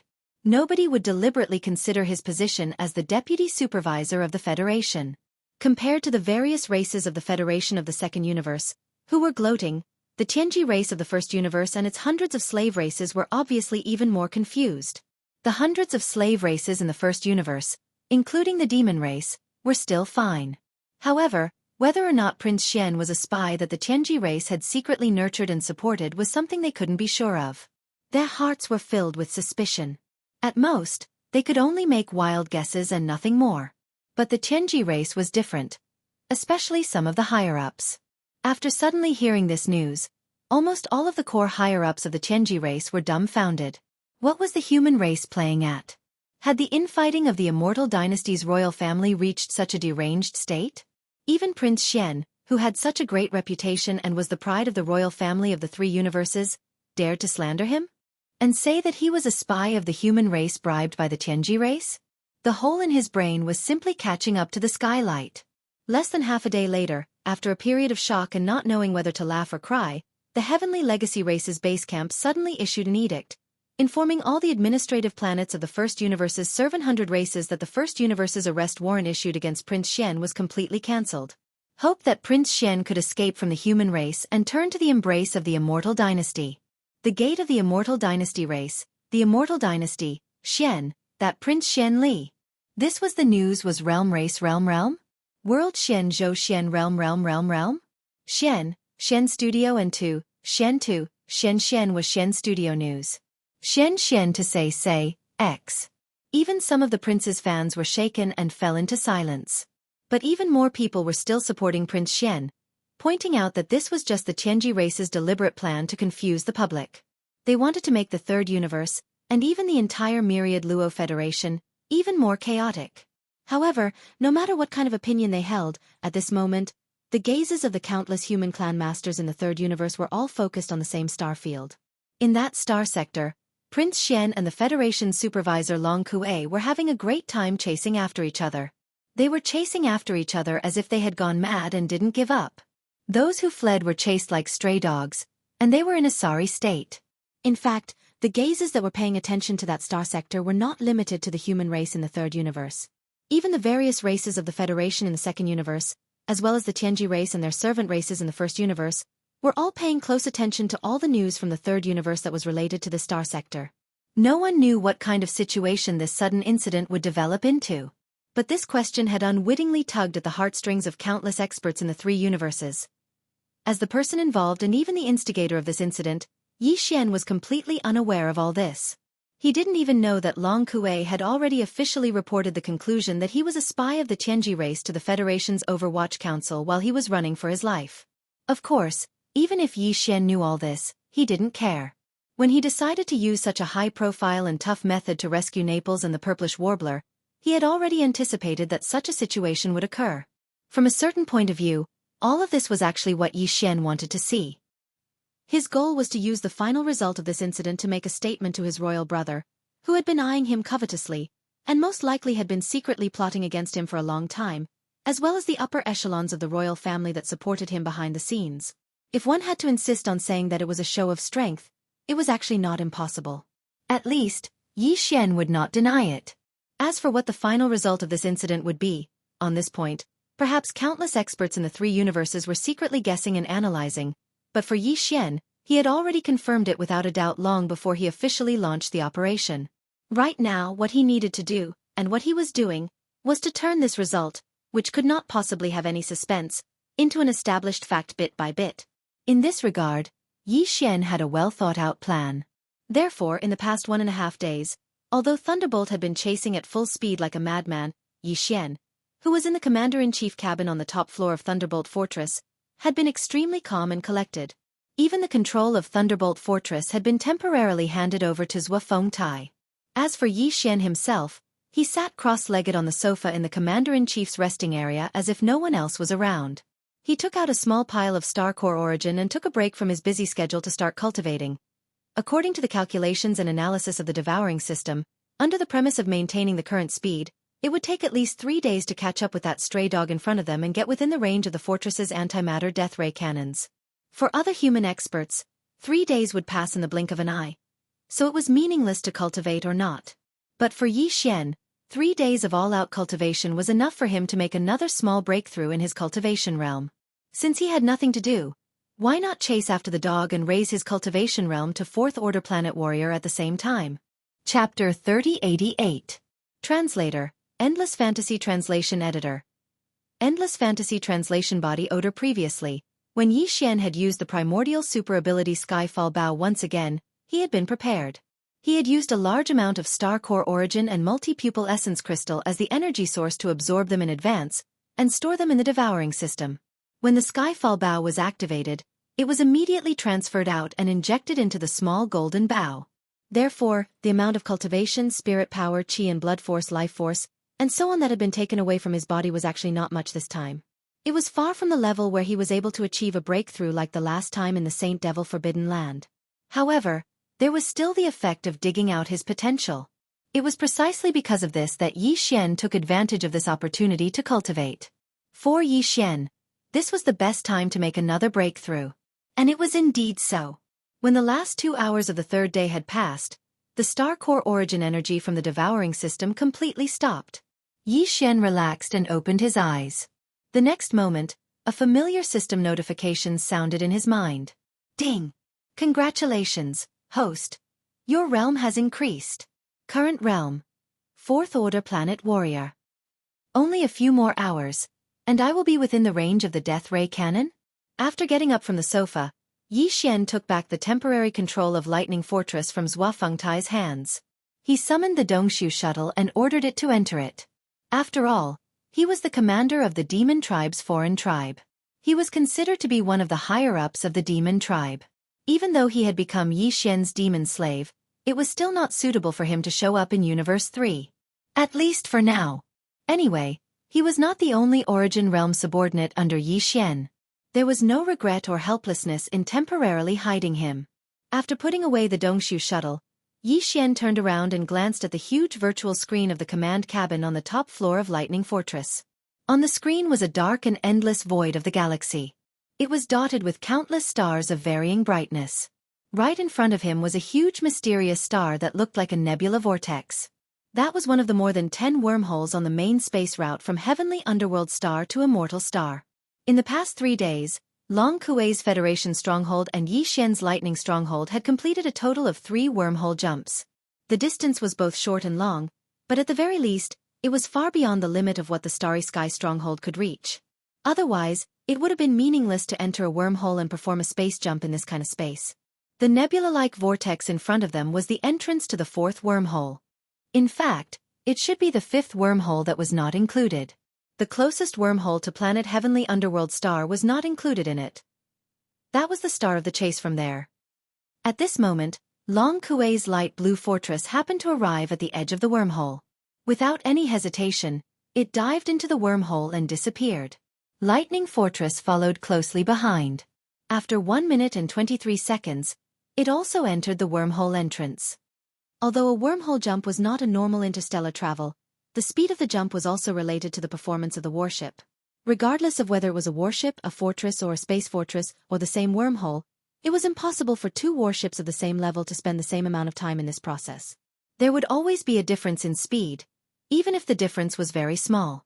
Currently, the distance between Lightning Fortress and Long Kuei's Federation Fortress was only 1 minute and 23 seconds at full speed.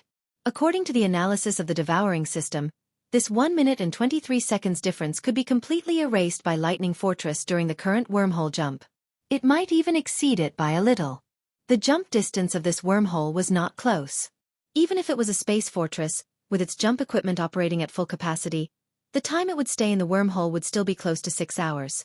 Although the performance of the space jump equipment of Lightning Fortress was only slightly better than that of Long Kuei's Federation Fortress, to the point of being negligible, the entire 6-hour jump only shortened the distance between the two by 1 minute and 23 seconds.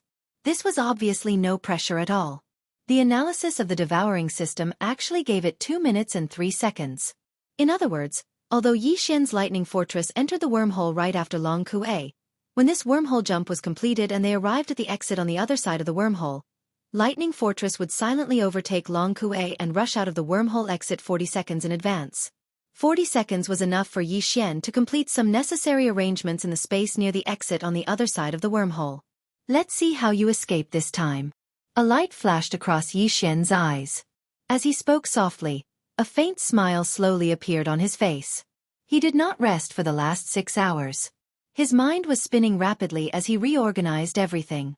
After confirming that there were no oversights, Yi Xian immediately began all kinds of preparations. 40 seconds was really not a lot of time. Wang! The space vibrated at a terrifyingly high frequency. It was far beyond the limits of the space oscillator equipped on the 10,000-meter diameter space fortress. This was clearly the space oscillation effect produced by the super oscillator equipped on the space fortress. Moreover, it was at full power and at full capacity. The space oscillation effect of this intensity would cause even a 10,000-meter diameter space fortress to feel as if it had fallen into an extremely sticky swamp. Normal navigation would be difficult to continue. An ordinary 3,000-meter-long stellar-level warship could even be directly shaken to the point of being extinguished. Needless to say, a 1,000-meter-long planet-level warship would be even more so. If the quality of the warship was slightly lower, it would probably disintegrate before long. As for a 10,000-meter-long space fortress of the same level, although it would not be so difficult to move, if it was caught off guard and accidentally entered a space with such a strong oscillation effect, even if it was originally flying at full speed, once it entered the area of oscillation, its speed would instantly drop by 70%. The remaining 30% of its speed would also be undulating like a small boat floating at the mouth of the storm. Long Kuei's Federation Fortress was in such a situation at this time. He had just rushed out of the wormhole when he encountered such a situation. This made him so angry that he was about to explode. In this kind of situation, even a fool would be able to guess who was waiting outside the wormhole and activating the stronghold-level space oscillator. It wasn't that Long Kuei hadn't thought that Yi Xian might be able to overtake him in this wormhole jump. He'd even made some preparations to deal with it, but he never thought that the other party would actually use such a harmful move. What was the difference between this and pouring a large pot of oil in front of someone's house? The moment they stepped out of the wormhole, they would fall flat on their backs. This was simply too dirty. In addition, because they had just rushed out of the wormhole and immediately entered the area of oscillation, their speed dropped by 70%. The effect was clearly like the sudden break of a starry sky-level warship. Therefore, while the entire Federation fortress came to a halt, a large number of Federation supervisors in the top-floor command module were thrown off their feet and rolled on the ground. Chapter 3089. Translator, Nyoibo Studio Editor. Nyoibo Studio certain death as the Federation fortress charged out of the wormhole. Its extreme speed encountered the effect of the space oscillation and was momentarily stopped. As a result, it suddenly came to a halt. The entire Federation fortress was in chaos. Even the command cabin on the top floor was like a pot of porridge. Everyone was rolling around on the floor and squeezing into a pile. However, this chaos did not last for too long. After all, this was a starry sky fortress. Although it was still under the effect of the space oscillation, the initial panic caused by the sudden stop disappeared in a few short seconds. The entire fortress was still shaking, but it was not to the point where people could not even stand steadily. After the green-faced Long Kuei climbed to his feet, the first thing he did was roar, "Damned Tianji clan! Damned Long Xian! Also, who among you has body odor? Damn it! Stand up and get out of the top floor immediately. Otherwise when I find out later, humph." Hearing that the first thing he investigated after climbing to his feet was this matter, all of the Federation officials around him looked at each other, their faces full of shock. The purplish warbler and Naples rolled their eyes and did not pay him any attention. Their gazes swept toward the giant virtual screen not far away at the same time. They clearly could not understand how Long Kuei had almost reached out to strangle himself and kill himself just now because of the smell. Although the sudden stop had caught them off guard, because the two of them were sitting on the sofa and had their backs to the Federation fortress, their bodies were blocked by the sofa. They were not like most of the other people who were thrown to the ground by the terrifying force of inertia and rolled into a pile. In the crowd, a Federation official quickly withdrew from the top-floor command cabin with his neck shrunk. This was clearly the unlucky person with body odor. Looking at his deathly pale expression, he presumably also realized his end. It was clearly impossible for him to just leave the top-floor command cabin. This matter had to be carefully calculated later. If it was serious, he would not be able to keep his life. If it was light, he would be expelled from the Overwatch Council. In any case, it was over. Following this person's departure, Long Kuei, whose chest was still rising and falling violently, temporarily put this matter to the back of his mind. His gaze quickly swept toward the holographic virtual screen. Then, he was slightly startled and immediately laughed sinisterly. That little bastard is quite bold. He actually dared to use this move? Did he really think I was scared? The giant virtual screen displayed the scene of the void in front of them. Thousands of miles away, a silver Tianji clan fortress was blocking the front. Behind it, 3 demon scout fortresses with a diameter of 10,000 meters were lined. In the void on the left and the right Warbler, the Federation fortress, which had just rushed out of the wormhole, was completely surrounded the Federation fortress. They could either retreat and return to the wormhole. Otherwise, no matter which direction they chose to break through, they would encounter resistance. Coupled with the effect of the extreme vibration of space, the possibility of escaping from this area was basically zero. The current situation was exactly the same as the one that had happened before. Unfortunately, the same method could be used the first time, but the second time, the effect might not be the same. At least for now, Long Kuei did not care. He already had a plan in mind. Calculating the time, the inspection fleet of the Federation Overwatch Council on the immortal planet should have arrived. If there were no accidents, they would be here in at most 4 to 6 hours. At that time, with the arrival of the inspection fleet, everything would be easily solved. What Long Kuei needed to do was to delay the time as much as possible. You should be able to guess. On the immortal planet, the fleet of the Federation Overwatch Council is rushing here to help. If there are no accidents, they will most likely arrive immediately. Stepping out of the top cabin of the fortress, Long Kuei's figure stood in the void and looked at Yi Xian, who had been waiting for a long time in the void. His tone was full of ridicule and confidence. "So, I advise you to get the hell out of here before they arrive. You are about to lose your life. Why are you still so pretentious and worried about the life and death of others? Don't mention the death ray cannon to me. No matter where you hit, I can guarantee that Naples and the purplish warbler will not be spared. This kind of threat has already appeared once. How can I not be prepared? Besides, although the magic you used before was amazing and could seriously injure me, the deputy supervisor, this kind of magic must consume a lot of energy, right? At least, it will not be completely recovered in a few days. Don't try to use it to scare people. I can see that you are bluffing. You should end this as soon as possible. Humph, if it were not for the fact that I am too lazy to waste my energy to deal with a dying man and delay the time, I would not have said these words to you. This imperial uncle is too lazy to even say these words of advice to you. My good nephew, this time, you are completely finished. Ha ha ha. Speaking of which, Long Kuei could not restrain himself. He raised his head and laughed wildly. This time, he had made a great contribution. In the future, his position in the headquarters of the Federation would be improved. When the time came, he could remove the word deputy in front of his official hat and become one of the few supreme elders in the headquarters of the Wanluo Federation. Then, even the everlasting dynasty would not be able to do anything to him. You are right. On the opposite side, in the void thousands of kilometers away, Yi Xian was still standing on the back of the 8-star imperial ladle. He had his hands behind his back and looked calm. After listening to Long Kuei's words, he even grinned and shrugged. Apparently, he was not stressed at all. But there is a slight difference. I don't dare to use the death ray cannon, and I don't want to use the heaven-falling bow again. But the latter is not my trump card. Even the method that will send you to the Western Paradise is the same. You want me to use my trump card? You are not worthy. Whoosh! When the last word left his mouth, Yi Xian waved his hand. A faint blood-red light rushed out from his palm and instantly shot out. The sound of it breaking through the air was deafening. This blood-red light was the Weeping Soul Bloodhorn.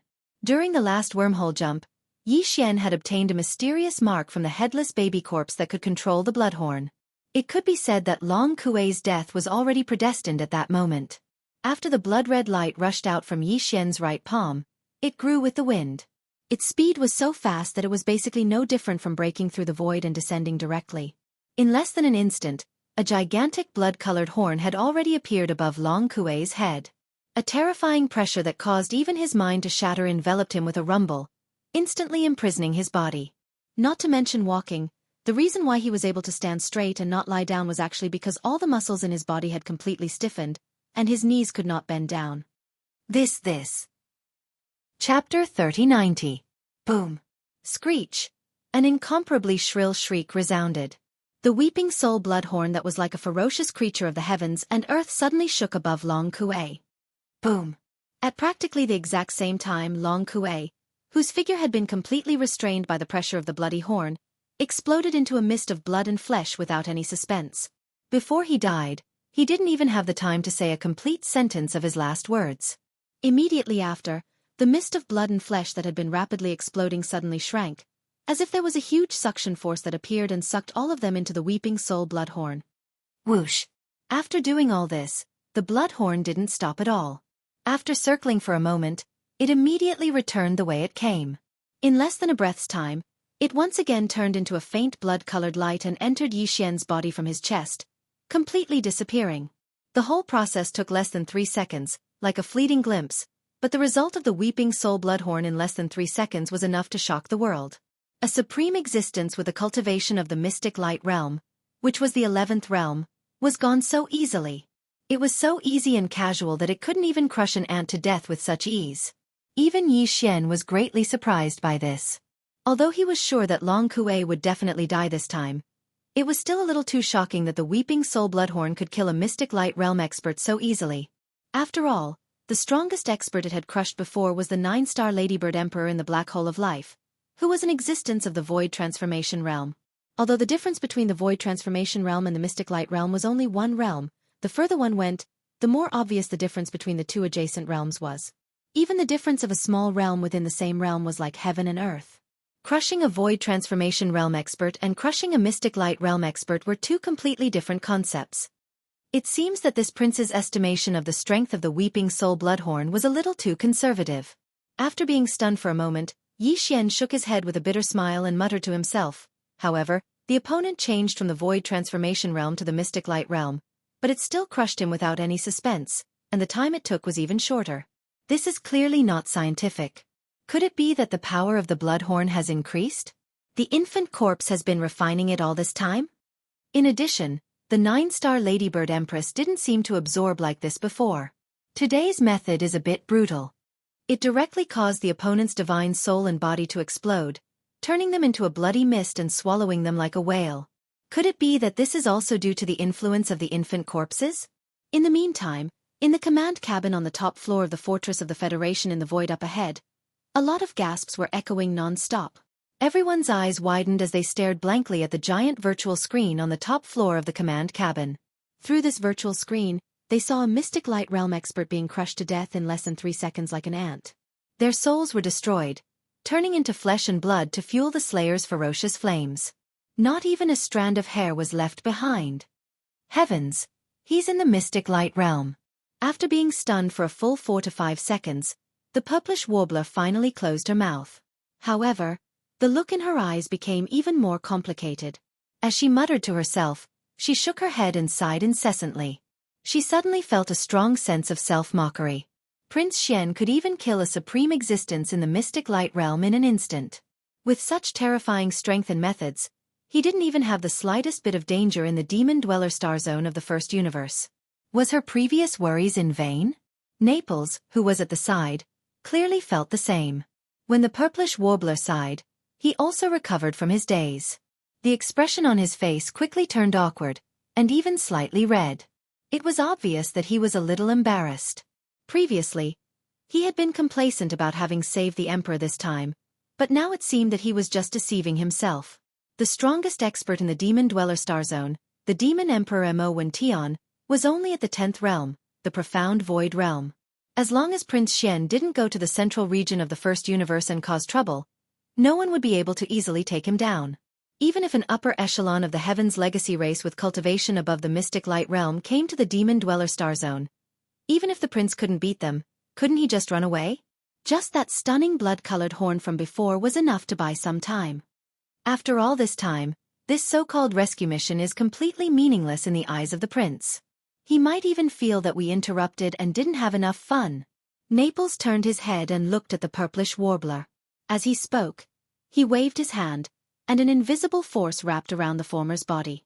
With a step, he brought the former out of the Federation fortress and appeared in the void outside the ship. The only mystic light realm expert in the entire Federation fortress was Long Kuei. Now that he had died, there was no one left here who could stop Naples.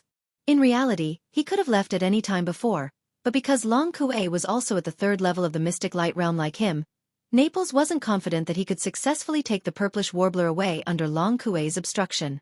Furthermore, Long Kuei didn't have solid evidence that Prince Xian was a spy of the Heaven's Legacy race, so there was no need for the two of them to forcefully leave. If they did, it would be like running away for fear of punishment. However, it was different now. They had to immediately meet up with the prince and discuss a follow-up plan. Not only was Long Kuei an upper echelon of the Thousand Luo Federation and the vice-head of the Overwatch Council, he was also a descendant of the royal family of the Eternal Dynasty. If one thought about it carefully, he was clearly Prince Xian's uncle. With his death, this matter had completely blown up. Deeply worried, Naples stepped out of the command cabin on the top floor of the Federation fortress and didn't stop at all. He immediately spread his body and rushed toward the void in the distance. After a short while, he arrived in front of Yi Xian. The three of them met again, but they didn't say anything. Naples smiled bitterly, and the purplish warbler sighed. However, Yi Xian acted as if nothing had happened. He grinned at the two of them and said, "How many days has it been? Don't tell me you've developed feelings for Long Kuei so quickly? He's dead. Do you have to be like this?" Naturally, this was a joke. Furthermore, Yi Xian didn't say much. Before he finished speaking, he had already turned his head and swept his gaze toward the mosquito beasts and the army of soldiers in the void in the distance. He gave the order to retreat. His goal was only to rescue Naples and the purplish warbler. Although it was more or less to kill Long Kuei along the way and draw out some future hidden dangers ahead of time, he had resolved everything in one go. Now that Long Kuei was dead, the effect was enough. Naturally, there was no need to continue making a ruckus. It was fine if Long Kuei died, but the Federation fortress in front of them could not be touched. Otherwise, even if he could resolve it afterward, it would probably leave behind the impression that he had killed indiscriminately. It was very unwise. In short, what needed to be done was done. Let's retreat first and talk later. Boom. Boom. Boom. Chapter 3091. Translator, Nyoibo Studio Editor. Nyoibo Studio Senlin Fleet. Although the headquarters of the Wan Luo Federation was located on the Immortal Planet, in reality, the Federation's status was above that of the Immortal Dynasty. The entire Wan Luo Federation was a colossal entity formed by the countless other races in the First and Second Universes. Even without mentioning the Second Universe, just in the First Universe, it nominally ruled over the human race's technology and cultivation camps. The purpose of the Wan Luo Federation's existence was to fight against the Tianji race. During times of war with the Tianji race, the Federation had the right to transfer military power from all the races in the alliance. However, during times of no war, whether it was the human race's technology and cultivation camps or the countless other races in the Second Universe, they all minded their own business. The Federation would not interfere too much. However, even during times of no war, the Wan Luo Federation still controlled a powerful fleet. The Wan Luo Federation was just a federation. It did not have its own territory. Even the Federation headquarters in a certain area on the Immortal Planet was only borrowed. The authority to own it did not belong to the Wan Luo Federation. Of course, it could also be said that the entire First and Second Universes could be considered its territory. It was just a matter of opinion. An organization or power, regardless of whether it had territory or not, had to ensure the existence of an independent military force. Otherwise, the organization would not be able to continue existing and would not be able to effectively display the purpose of its existence. The Federation fleet in the hands of the Wan Luo Federation was formed at the beginning of the Federation's establishment based on the ratio of strength between all the races in the two universes. The size of the entire Federation fleet was not bad, and its combat power was strong. Although all the battleships in the fleet, including the service personnel on the battleships, came from the countless races and powers in the two universes, the command authority belonged to the Wan Luo Federation. Only the Federation headquarters could mobilize them. No other race, even the Immortal Dynasty headquarters, could interfere. The Federation headquarters had 8 academies. The Overwatch Council was one of them, and it was one of the more powerful academies. After all, it was a supervisory department, and its authority was there. The Senlon fleet was a branch of the entire Federation fleet. It was under the control of the Overwatch Council, and was equivalent to an independent internal inspection force. The reason it was called the Blue Fleet was because in this powerful fleet that only followed the orders of the Federation's Overwatch Council, all of the battleships, including the uniforms of the soldiers in the fleet, were blue and black. It was an extremely deep blue. Furthermore, since they were from the internal inspection force, they would either not make a move, or once they did, they would definitely be ruthless, giving off a cold and merciless feeling. This was where the name Senlon came from. Turning his head, he saw a huge battleship in the distance. Without exception, the hull of the battleship was a deep blue. This was enough to explain their origins. It was one of the small action teams of the Senlon fleet in the hands of the Overwatch Council. Since they belonged to the Overwatch Council of the Federation, their sudden arrival was clearly because they had received the instructions of the head inspector, the great imperial uncle, Long Huai. Neither the Federation headquarters nor the Everlasting Dynasty had the right to interfere in this matter. In other words, all of this was still an independent action of the Overwatch Council. It did not represent the attitude of the Wan Luo Federation, much less the position of the Everlasting Dynasty. As long as this premise existed, the situation was still within the scope of control. At least, this was what Yi Xian believed. Thus, even at this moment, he was still as calm and steady as ever. There was no sign of panic. 2 strongholds in the sky. 8 small strongholds of the cosmic level with a diameter of 50,000 meters. TSK, TSK, TSK. That old devil Long Huai is really generous. If we add in the one in front of the wormhole, won't I have to fight 1 against 3 and also add in 8 small strongholds with the nature of harassment? Looking at the Senlon fleet in front of him that had just completed a space jump and was now approaching in formation with a rumble, the corners of Yi Xian's lips slowly curled into a mocking smile. He continued with a cold laugh. Such an iron-blooded and ruthless suppression. How much does that great imperial uncle of mine want me to be finished before he can do this? Unfortunately, I'm afraid that this time his old eyes are blurred and he's about to kick an iron plate. I'm not a soft persimmon that anyone can squeeze. At the very least, these few strongholds in the sky are far from enough. Yi Xian was only muttering these words to himself. There was no emotion in them at all. However, when they reached the ears of Naples and the purplish warbler beside him, it was no different from a series of claps of thunder exploding. It immediately made them open their mouths wide. They turned their heads to look at Yi Xian with faces full of shock. They were earnestly persuading him with words of advice. Prince, you're not thinking of staying behind to fight head-on with them, are you? My goodness, let's not talk about whether we can win or not. Just the consequences of doing this will definitely pierce through the sky. That's right, we can't continue like this. Right now, only Long Kuei is dead, so we can still salvage the situation. But if we start a war with the Senlon fleet, it will be tantamount to completely breaking off relations with the Federation. Although the third universe is big, there will be no place for you to go. Impulse is the devil. You'll regret it after you do it. Your Highness, restrain yourself. You must restrain yourself. Let's hurry up and leave. If we don't leave now, it will be too late if they open fire first. We have to guard against them using this kind of dirty trick. Who knows? Maybe that Sir Supervisor is planning this kind of scheme. No matter what, he will first forcibly accuse them of framing us. Yes or no, although we're not afraid, the key is that we can't be tricked, right? That would be too unfair. The purplish warbler's bold speculation made Naples deeply agree with it. He immediately nodded like a chicken pecking rice, as if he was worried that Yi Xian would not fall for it. His words were actually roundabout, and he even prepared a way out for Yi Xian. But the latter had no intention of backing down at all. Not even a little bit. That's right, it really doesn't feel good to be tricked by others. We can't suffer this kind of loss. It's too sullen. So. The expression on his face remained the same as before. Yi Xian smiled as he turned around and glanced at Naples and Shen Yuanziying respectively. The words that came out of his mouth instantly caused the hearts of the two of them, which had already reached their throats, to instantly calm down by more than half. Unfortunately, the style of the second half of the sentence changed in an instant. Yi Xian spoke while panting heavily, which shocked the two on the spot again. It was as if they had just been struck by lightning, and they were in a bad mood. That's why we can't let them open fire first. If we want to fight, we have to make the first move. We can't let them get the upper hand.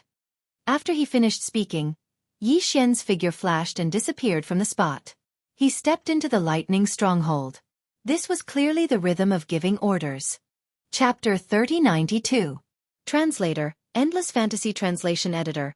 Endless Fantasy Translation Hongdu Liefeng. This blue fleet was indeed sent by the head of the Federation's Overwatch Council, who was Long Xian's great imperial uncle, Long Huai, personally signed an order to come to their aid. However, Long Huai was the head of the Overwatch Council, a pillar of the royal family of the Eternal Dynasty, and a transcendent being who had surpassed the mystic light realm and stepped into the 12th realm, the Void Realm. Naturally, he couldn't personally lead a team. The temporary commander of the fleet in charge of this rescue mission was another deputy supervisor of the Overwatch Council. That's right, Long Kuei was only one of the deputy supervisors of the Overwatch Council. For a colossal organization like the Wanluo Federation, its headquarters were only in the 8 great departments. The 8 heads also had transcendent statuses. Basically, they only expressed their opinions and made decisions on important decisions. The specific matters were actually handed over to the deputies to complete.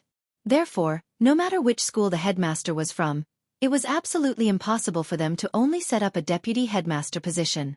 They had to at least ensure balance. With a few more deputies, they could check and balance each other. Only then could the headmaster be at ease. Not to mention the other 7 great departments of the Federation. Just in the Overwatch Council of the Federation, Long Huai had set up as many as 6 deputy supervisors. One of them was basically vacant for a long time. Naturally, this was done deliberately. Leaving an empty position there would only further incite all the officials in the Overwatch Council below the deputy supervisor level. It was good to quench one's thirst by looking at plums. Among the 5 actual deputy supervisors, Long Kuei was one of them. The deputy supervisor who was entrusted by Long Huai to lead this blue fleet was Hongdu Liefeng. This person's appearance was that of a middle-aged expert in his 40s. He had a short beard and long hair. He was quite handsome. He didn't like to talk, but he always gave people an incomparably steady and mature feeling. His cultivation was also not bad, slightly stronger than Naples and Long Kue. He was at the 5th level of the Mystic Light Realm. Among the 5 deputy supervisors, Hongdu Lifeng was ranked first.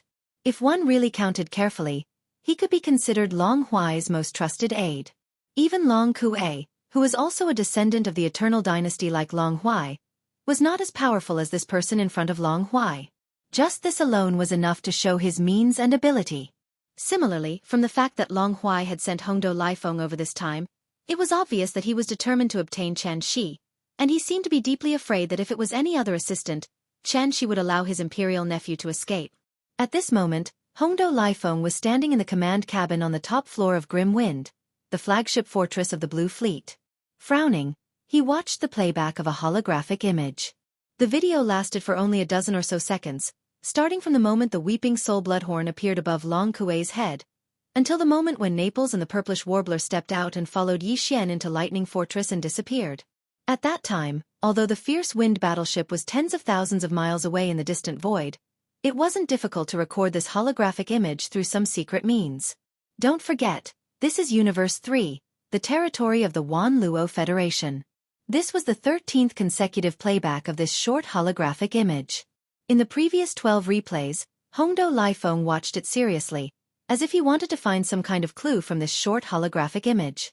Just this point alone was enough to prove that Long Huai's high regard for him was not accidental. A cultivation base of Mystic Light Realm Level 5 might not be much in the headquarters of the Wan Luo Federation, but there were definitely many people stronger than him.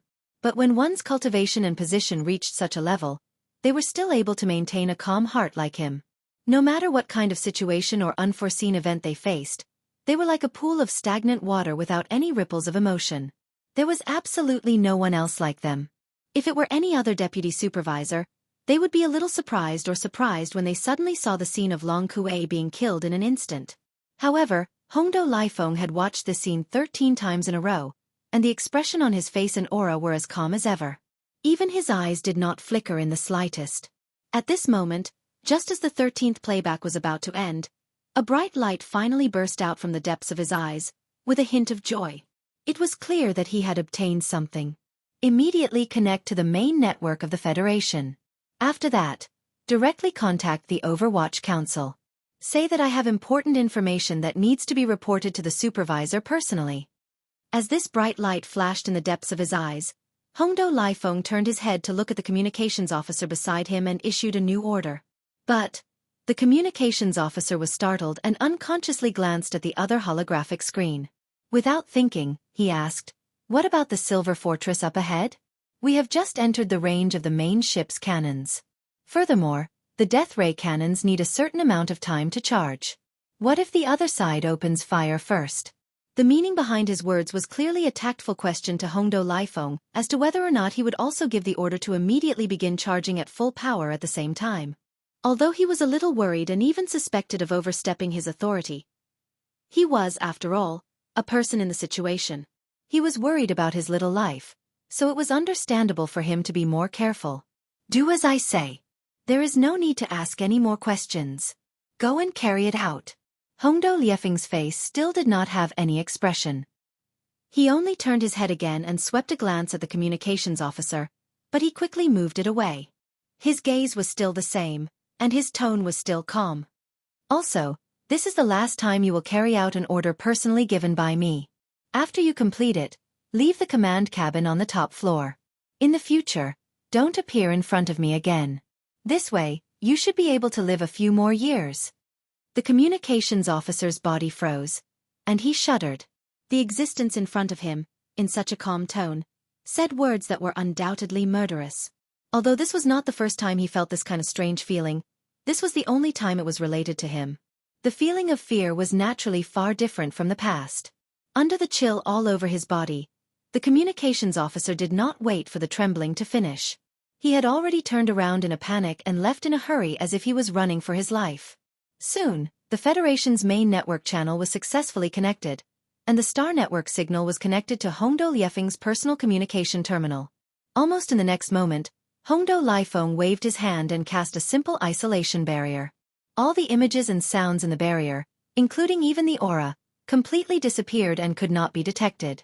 27 seconds later, when the isolation barrier was removed and his figure reappeared, the mysterious star network communication had clearly ended. Hongdou Liefeng's face still did not show the slightest change in emotion. He immediately gave a second order. Immediately send a communication request to the fortress in front of us. Remember, it's a request. Don't forget, the other party is Prince Xian, who is at the peak of his power. This time, there was a very faint hint of mockery in Hongdou Liefeng's tone. The communications officer, who had just taken over from the previous communications officer, was dumbfounded. Chapter 3093. Translator, Endless Fantasy Translation Editor. Endless Fantasy Translation. The smell of conspiracy. Yi Xian had no idea what was going on in the command cabin on the top floor of the Grim Wind Fortress, nor did he have any interest in it. At this moment, he had just finished dealing with Naples and the Purplish Warbler's incessant persuasion, and was about to give the order to open fire immediately, giving the other side a death ray energy beam as an appetizer. Meanwhile, the communication request from the Grim Wind Fortress was received by the star supercomputer in the control center of Lightning Fortress at this moment. As mentioned before, Lightning Fortress was a product of the Heaven's Legacy race. Under normal circumstances, the entire fortress only needed one Heaven's Legacy race clansman who had developed self-awareness to oversee it. This would also ensure that all functions of the fortress would operate normally and efficiently. Therefore, the command cabin on the top floor of Lightning Fortress did not have the existence of a communications officer at all. At most, there were some highly intelligent robots. The entire fortress was basically always in an automatic mode. In this mode, Yi Xian, who had already refined the supercomputer that was the main control center of the fortress, could send out any order with just a thought, even if he was outside the fortress. But similarly, when the main control center of Lightning Fortress received any signal from the galactic web, no matter where it came from, and no matter whether Yi Xian was willing to receive it or not, as long as he did not specifically notify Yi Xian in advance, the supercomputer would immediately relay the received signal to Yi Xian. In addition, the supercomputer of Lightning Fortress had also automatically completed the automatic reading of the request along with the signal. At this moment, it had also been transmitted and appeared in Yi Xian's mind without missing a word. It was impossible to reject it even if he wanted to. Damn! I actually forgot about that. I almost let the other side take advantage of the loophole. The signal and postscript directly appeared in this prince's mind without even asking. Fortunately, they didn't open their mouths and curse. Otherwise, this prince would have been caught off guard and suffered such a calamity. Wouldn't I have died on the spot? Yi Xian rolled his eyes. While muttering, he also sent a new order to the fortress supercomputer. Then, he suddenly changed the topic and looked at Naples. Do you know Hongdou Liefeng? This guy just sent a communication request over, and there were a few postscripts in the signal. His tone was extremely respectful. Not only did he lower himself and take the initiative to reveal his identity, but he also addressed me as Your Highness. He even said the purpose of his visit. He was only representing the supervisor of the Federation headquarters to ask this prince to cooperate with the investigation. He definitely did not mean to offend. In the end, he even sincerely asked this prince to be understanding. Hongdou Liefeng. Naples was stunned when he heard this. He sucked in a cold breath, and his expression immediately became more serious. If it was someone else it would be fine. But if it was him, there's no way he would lower himself and be so respectful. I'm afraid there's a conspiracy behind this. This person is the head of the 5 deputies of the Federation's Overwatch Council. Although he's not a member of the royal family, he's highly regarded by Long Huai. He's the most shrewd, and the expression on his face hasn't changed for thousands of years. Even the light in his eyes is almost the same. It's said that in these hundreds of years, no one has ever seen any change in emotions like joy or anger on his face. He's definitely a highly dangerous guy. If that's the case, then it's a little strange. Once he heard that the other side was such an existence, but he had to lower himself in front of him. Moreover, the aura revealed in these postscripts was so obvious. As long as one had a little understanding of him, they would be suspicious. This was something that the other side could not possibly not understand. But he still did it. Could it be on purpose? Then, what was the purpose? Yi Xian did not know that this was just a small misunderstanding unintentionally made by an insignificant communications officer. But at this moment, his curiosity was precisely because of this small misunderstanding. Given his personality, this communication request would have been directly ignored. Without saying anything else, he would have fired a cannon first. But now, as Yi Xian's interest was successfully attracted, the idea of being the first to fire a cannon was immediately thrown to the back of his mind.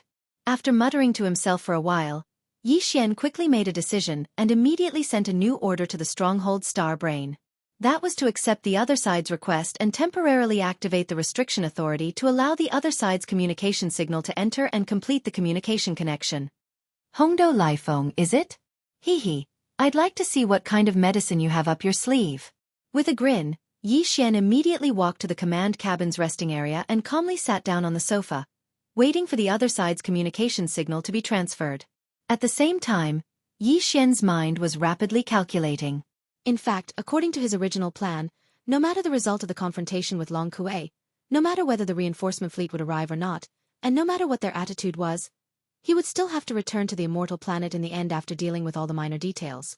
Only when he reached the immortal planet would everything officially begin. Everything that happened on the way was just an appetizer. Moreover, if nothing unexpected happened, after this communication was over, Yi Xian's trip to the immortal planet would most likely begin immediately. So what if the other side has a conspiracy? This prince also has a plan long ago, and victory is already in my grasp. It's just scheming against each other. Who's afraid of who? A faint smile slowly curved up the corners of Yi Xian's mouth. There was clearly a strong sense of treachery and playfulness in it. As for all of this, Yi Xian didn't have time to clearly explain it to Naples and the purplish warbler. After all, it was still early. Even if they set off immediately and jumped through as many wormholes as possible, it would take at least a few days to arrive. When they returned, there would be plenty of time to explain it in detail to them. With a strange expression, Naples and the purplish warbler turned their heads to look at each other. They quickly followed him to the resting area and sat down on the sofa on either side. Although this matter was strange, it was better than not saying anything and directly firing a cannon at the other side first. It could be considered a blessing in the midst of misfortune. Far away in the immortal planet's east, in the endless galaxy and void, there was a vast plain that had been indefinitely and unconditionally lent to the Wanluo Federation. In the center of the plain stood a large modern steel city. This steel city was the headquarters of the Wanluo Federation. The Overwatch Council, one of the 8 great academies of the Federation, was located on the west side of this majestic headquarters. At this moment, in a building deep in the Overwatch Council, a cold harumph full of endless viciousness rang out without the slightest scruple. Immediately after, the slightly proud voice of the supervisor, Long Huai, floated out intermittently. Humph! A hero of the human race? An idol of the Federation? Bah! He's just an audacious impostor. Nothing more than a spy from the Heaven's Legacy race. Chapter 3094. Translator, Endless Fantasy Translation Editor. Endless Fantasy Translation. Making a pair like the demonic royal star, the immortal star was the capital star of a dynasty and the core of the government. However, the latter could not be compared with the former. Even though the demonic royal dynasty represented the entire demonic race, and the immortal royal dynasty was only one of the 2 camps of the human race, the demonic race was much more prosperous than the demonic race. The demonic race was only a servant race of the celestial fate race, the overlord of the first universe. Speaking of population, the demonic race was not even 1/1,000,000th of the human race. The demonic royal star was a relatively large star, and it was protected by 2 satellites. However, as the core of the human race's science and technology camp, the immortal star was also much more powerful than the demonic royal star. In terms of the diameter of the star, the immortal star was several times larger than the demonic royal star. If an ordinary administrative star was an apple, the demonic royal star was a slightly smaller watermelon. As for the immortal star, well, you could imagine the size of the basket used to hold the watermelon. That was the approximate ratio. In addition, around the immortal star, there were a total of 9 satellites, all of which were habitable planets suitable for human habitation. This situation was almost impossible in the vast Milky Way.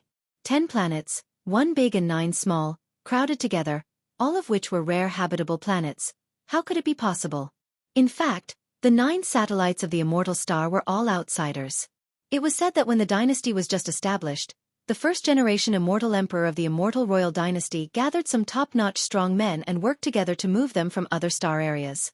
The 9 satellites, some near and some far away, formed a huge star formation in the Milky Way void around the immortal star.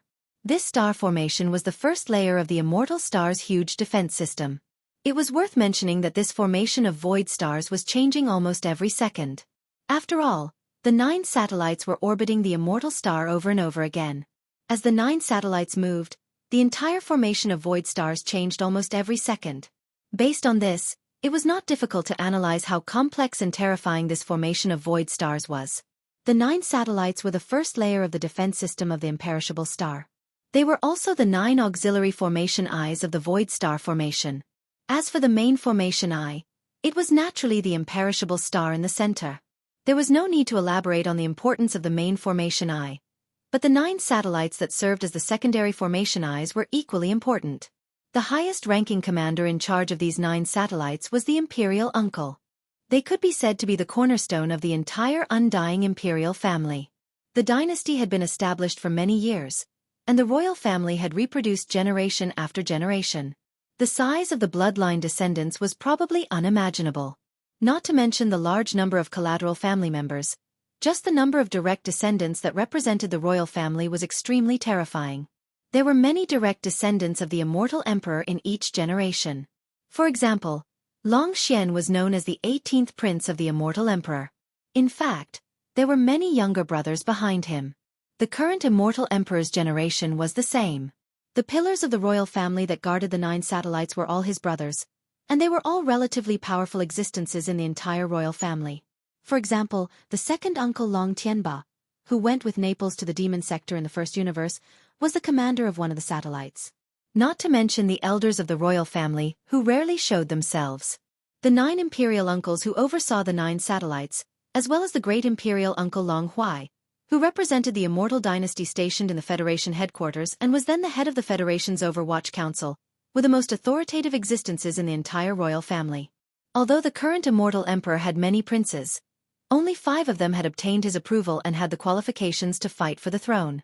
The great imperial prince Long Xiang, the second imperial prince Long Shao, the 6th imperial prince Long Yuan, the 9th imperial prince Long Qian, the 13th imperial prince Long Shu. These 5 princes were the most powerful of the direct descendants of the royal family in Long Xian's generation. They were extremely active, and the resources of the royal family were also provided by the 5 of them. After all, before the dark horse Prince Xian appeared, almost everyone had already determined that one of the 5 princes would become the next immortal emperor.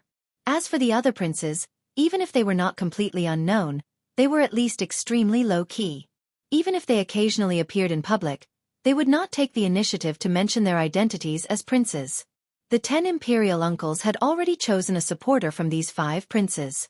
Among them, the great imperial uncles supported the great imperial prince Long Xiang the most, with a total of 4 people. The other 6 imperial uncles supported the other 4 princes respectively. Regardless of whether it was the open struggle between the 5 princes or the secret confrontation between the 10 imperial uncles, after these years of adjustment, they had gradually stabilized. The various powers that fought for the throne restrained each other, forming a delicate balance. However, with the appearance of Prince Xian, these powers that fought for the throne could no longer remain calm. Regardless of whether it was the 5 princes or the 10 imperial uncles, all of them were worried about their gains and losses. However, other than Long Huai, who supported the great imperial prince, and Long Tianba, who supported the second imperial prince, who made a move, the other princes and the other imperial uncles all maintained their silence and observed the changes. Until a few days ago, when news spread from the Federation's Overwatch Council that Prince Xian was a spy from the Tianji clan, these fellows seemed to have been collectively injected with chicken blood. Suddenly, they became spirited and returned to their usual liveliness, appearing frequently. Just at this moment, an even more shocking piece of news exploded out of nowhere. Prince Xian, who had appeared out of nowhere and quickly become popular, was not the real Long Xian at all. He was an imposter. This news also came from the Federation's Overwatch Council, but it was different from the previous rumor that Prince Xian was a spy from the Tianji clan. This time, the news came from the mouth of the great imperial uncle Long Huai. Furthermore, it was reported to all the members of the royal family through official channels within the royal family. Although it had not been announced to the public, the entire royal family was thoroughly stirred up in an instant. This was especially so for the 5 princes. Each of them was jumping up and down in excitement. Their excitement was not something that could be achieved by a few shots of chicken blood. This was especially so when they found out that the imposter Prince Xian had fallen into their trap and had been tricked by the great imperial Uncle Long Huai's people, and was heading to the immortal planet to receive the news. They were instantly even more excited, rubbing their palms and stretching their necks, waiting for the imposter to arrive so that they could vent their anger. On the other hand, the immortal emperor did not have any reaction to this news for some reason. He maintained his silence and did not even have the intention to make a statement. In fact, as soon as the news spread, the immortal emperor immediately went to the imperial advisor's hall. Afterward, the imperial advisor D'Air's light laughter was heard. Whether it is or not, we will know at a glance when the time comes. Anyway, there is already one in the harem. Making a pair. Haha, isn't that more interesting? Achoo! In the back garden of Concubine May Palace, Ingtai suddenly sneezed. Her beautiful brows furrowed slightly, and she suddenly had a bad feeling. Chapter 3095. Translator, Nyoibo Studio Editor. Nyoibo Studio 5th Order Planet Warrior Yixian was completely unaware of everything that happened on the Immortal Star in the Imperial Capital. At this moment, he was indeed on his way back to the Immortal Star and would arrive at the Imperial Capital in 4 or 5 days at most. A few hours ago, after ending the short communication with Hongdo Lifeng, Yixian pondered for a moment and made a decision. The 3 major fortresses, including the Lightning Fortress and the Black Mosquito ship, were all kept in the undying world in his body. Then, together with Naples and the Purplish Warbler, he entered the flagship fortress of the Senlon fleet, where Hongdo Lifeng was in charge. After entering the fortress, Hongdo Lifeng only accompanied them for a while out of courtesy. Then, he excused himself and did not appear again. Yixian and the other 2 just happened to have some peace and quiet. After entering an independent suite cabin specially arranged for them, the door was closed, and Naples waved his hand to set up an isolation barrier that enveloped the entire cabin. Then they could speak freely. Since Hongdo Lifeng did not make a move just now, his purpose is obviously only to bring us back to the Immortal Star. No matter what schemes Long Huai has, everything will only be revealed after we arrive at the Immortal Star. After sitting down on the sofa in the living room, Long Xian turned his head and glanced at Naples and the Purplish Warbler. With a relaxed face, he said with a smile, "There are still 4 or 5 days before we arrive. Do you intend to keep a straight face like this? You'll get cramps." The Purplish Warbler immediately rolled his eyes and did not respond at all. However, Naples shook his head and smiled bitterly. He sighed worriedly and said, "Isn't this old minister worried? I really didn't do it on purpose. This time, when we return to the Immortal Star, Long Huai will definitely make things difficult for us. Moreover, with his style, he will either not make a move, or he will definitely make a move. Forget about Wen Xing. No matter how he framed us, the truth is the truth. We don't know his true identity. Besides, who knows if he's in that big fortress? The key is still Long Kuei's death. This is not a small problem. After all, that guy is the deputy supervisor of the Overwatch Council of the Federation. He can be considered a high-ranking member of the Federation. Long Huai will definitely not let go of this matter and make a big fuss about it. However, this is a matter of the Wanluo Federation. Even the Imperial Court cannot interfere.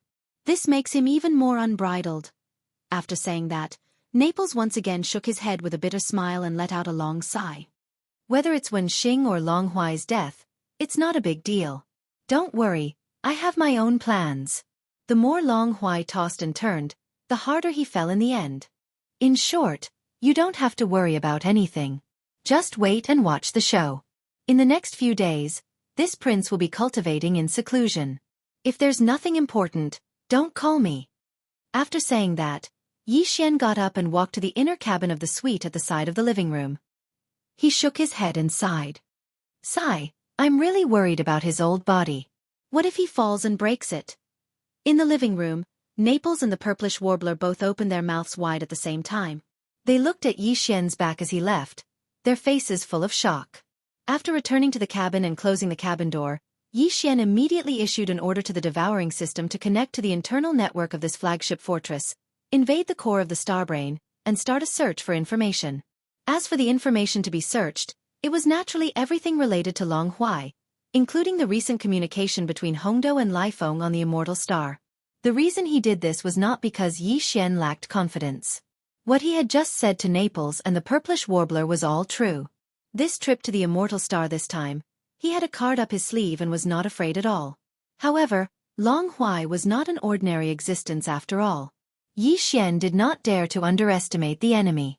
If he could find out what the enemy's scheme was in advance, at least he would know himself and his enemy. Unfortunately, this idea was obviously not going to work. The system's reply came out very quickly. However, it was not the search information Yi Xian wanted, but a confirmation request. This starry sky fortress that belonged to the Federation's Overwatch Council did not seem to be easy to deal with. As the control center of the fortress, the core of the starbrain was set up with a special defense layer. Although Yi Xian's personal starry sky communication system could be hacked, he could not come and go without leaving traces. He would definitely leave some traces. If it was any other starry sky, it would not be a big deal even if he left traces of invasion. However, this was not the case in the immortal starry sky fortress because there was an immortal-level superbrain here. The central starbrain of Yi Xian's personal starry sky communication system was also immortal level. Previously it was just a fragment, but now because it had absorbed a large amount of energy from the cognition crystal, it had entered the growth stage. Even so, it still could not be compared to the mature immortal-level superbrain on the immortal star. If the latter were to be seen as a lion, then the immortal superbrain in Yi Xian's hands that had just entered the growth stage was at most a wild rabbit. Starry sky superbrains could also devour each other. A matured immortal superbrain was simply the best supplement for the other party. Even if it devoured countless ordinary superbrains, it could not compare. Therefore, no matter what traces Yi Xian's immortal superbrain left behind, it could be detected by the lion on the immortal star.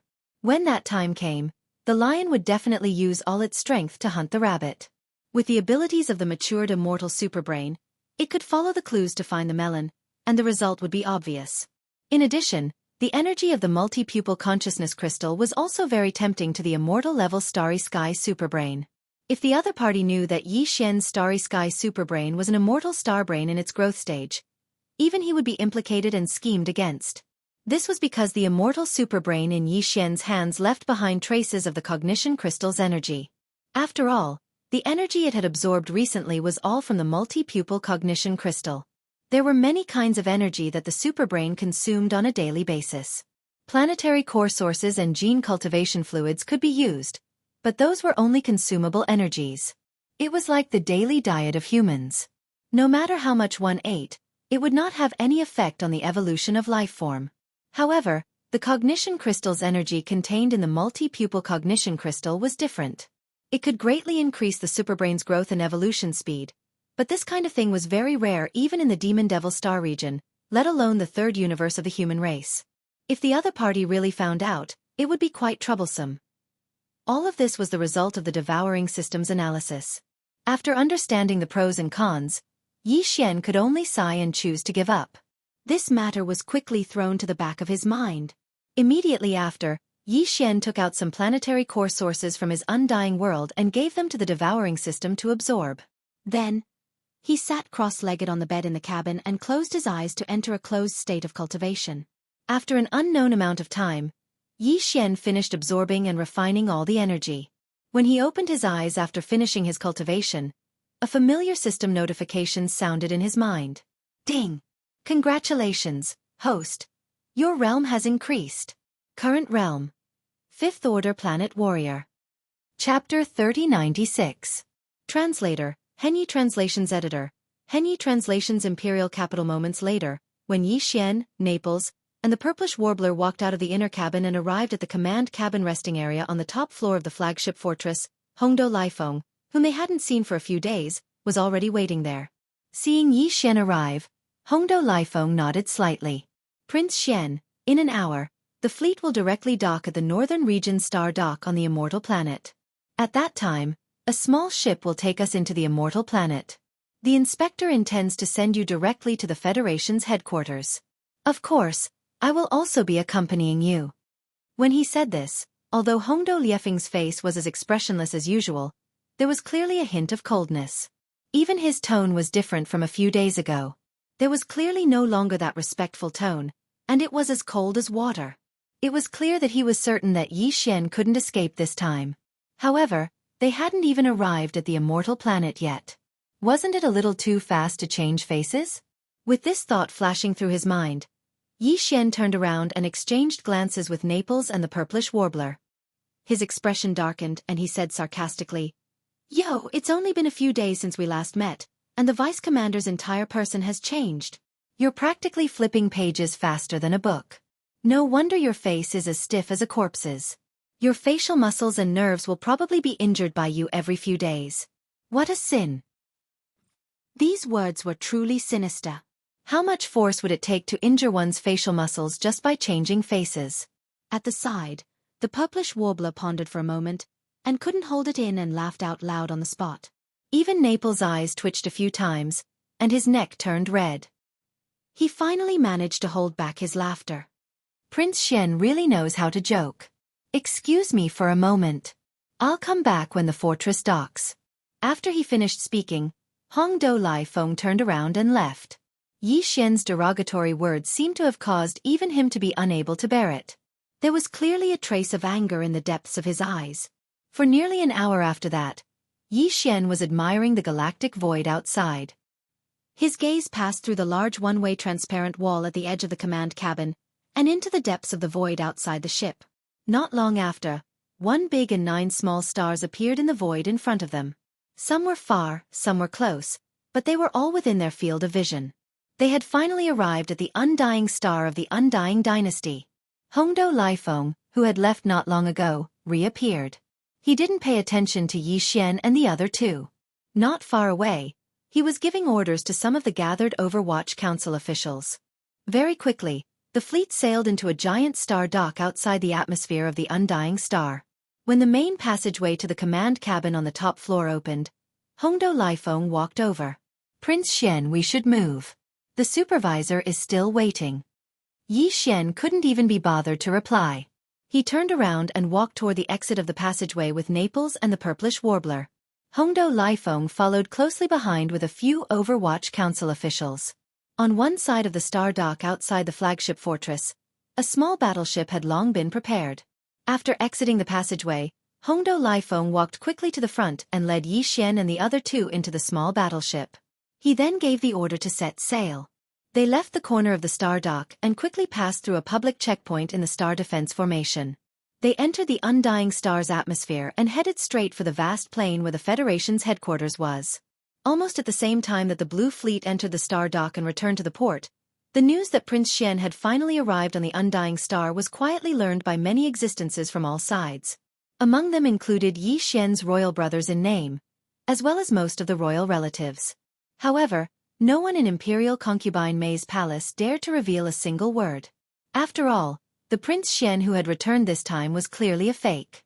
Once Imperial concubine Mei heard this news, she would probably collapse on the spot. The fake had dared to come to their door. Was there any need to say the real thing? Most likely, he had been cleaned up long ago. For the members of the royal family who wanted to make things difficult for Yi Xian, this was the best excuse. With this excuse as a reason, even if they gathered in groups and swarmed toward the Federation's headquarters to make a ruckus, they wouldn't have to worry about being punished afterward. No one would investigate.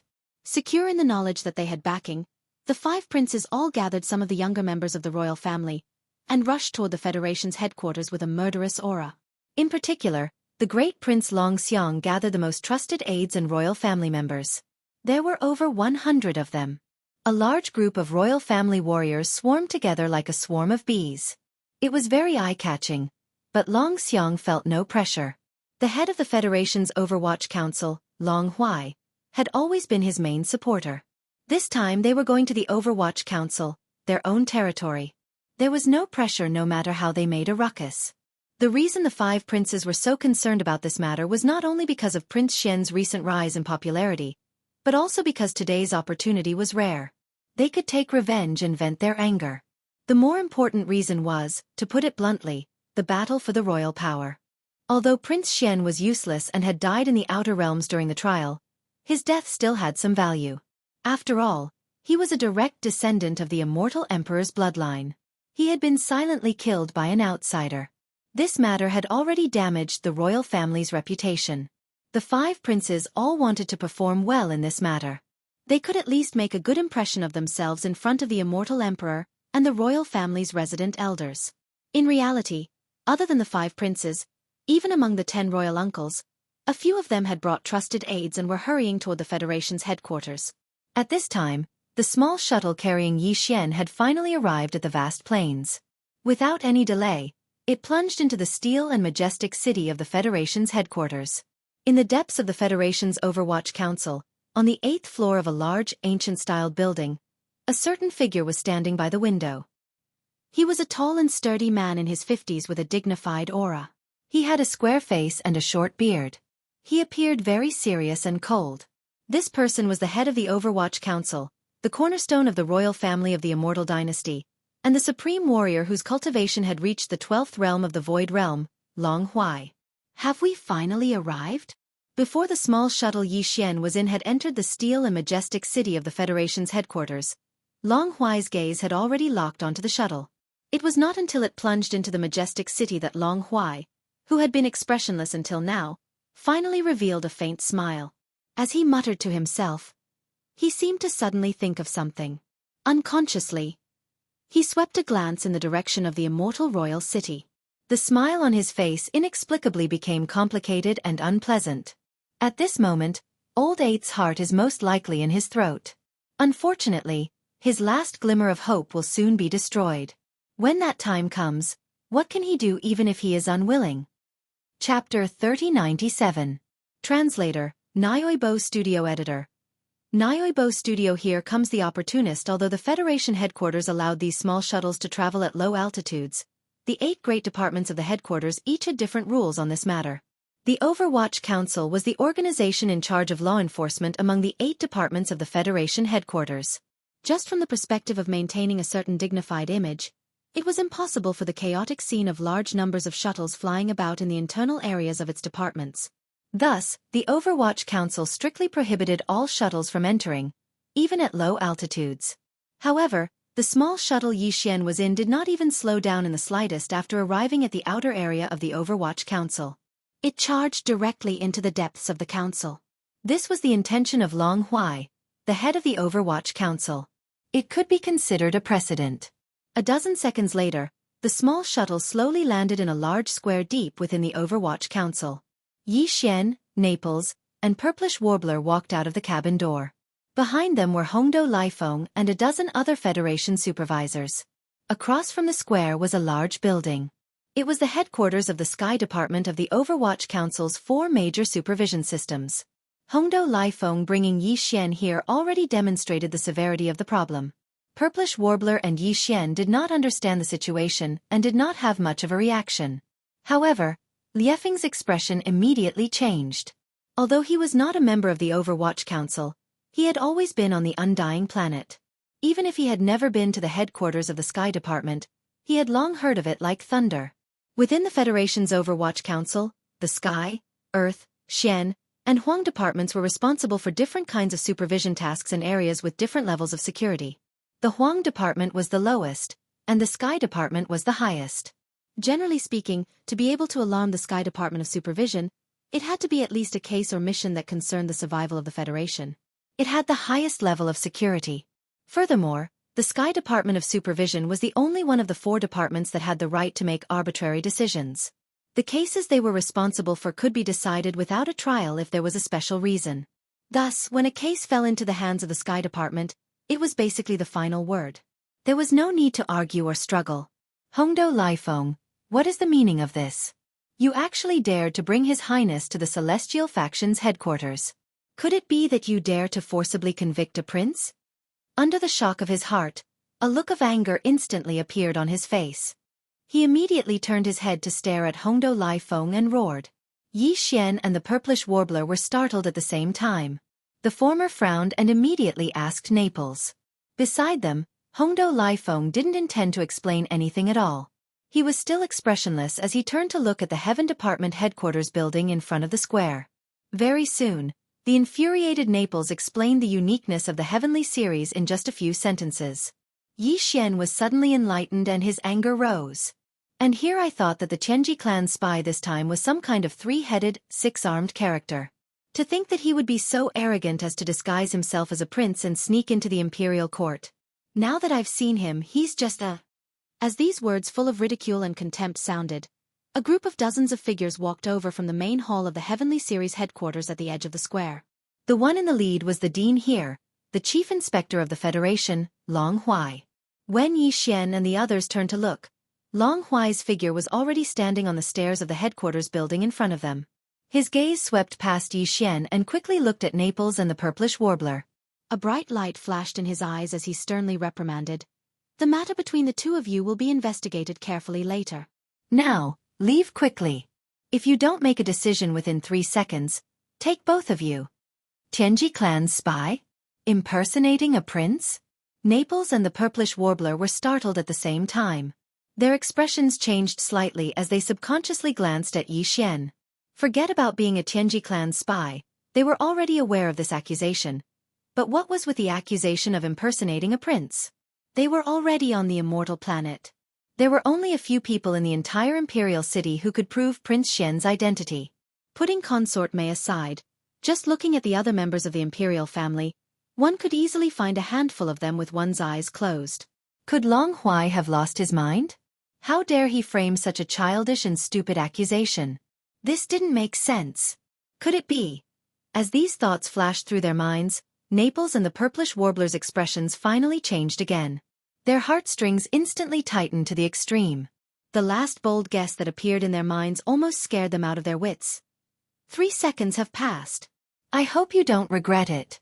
Yi Xian took in all the changes in their expressions, causing him to sigh in his heart.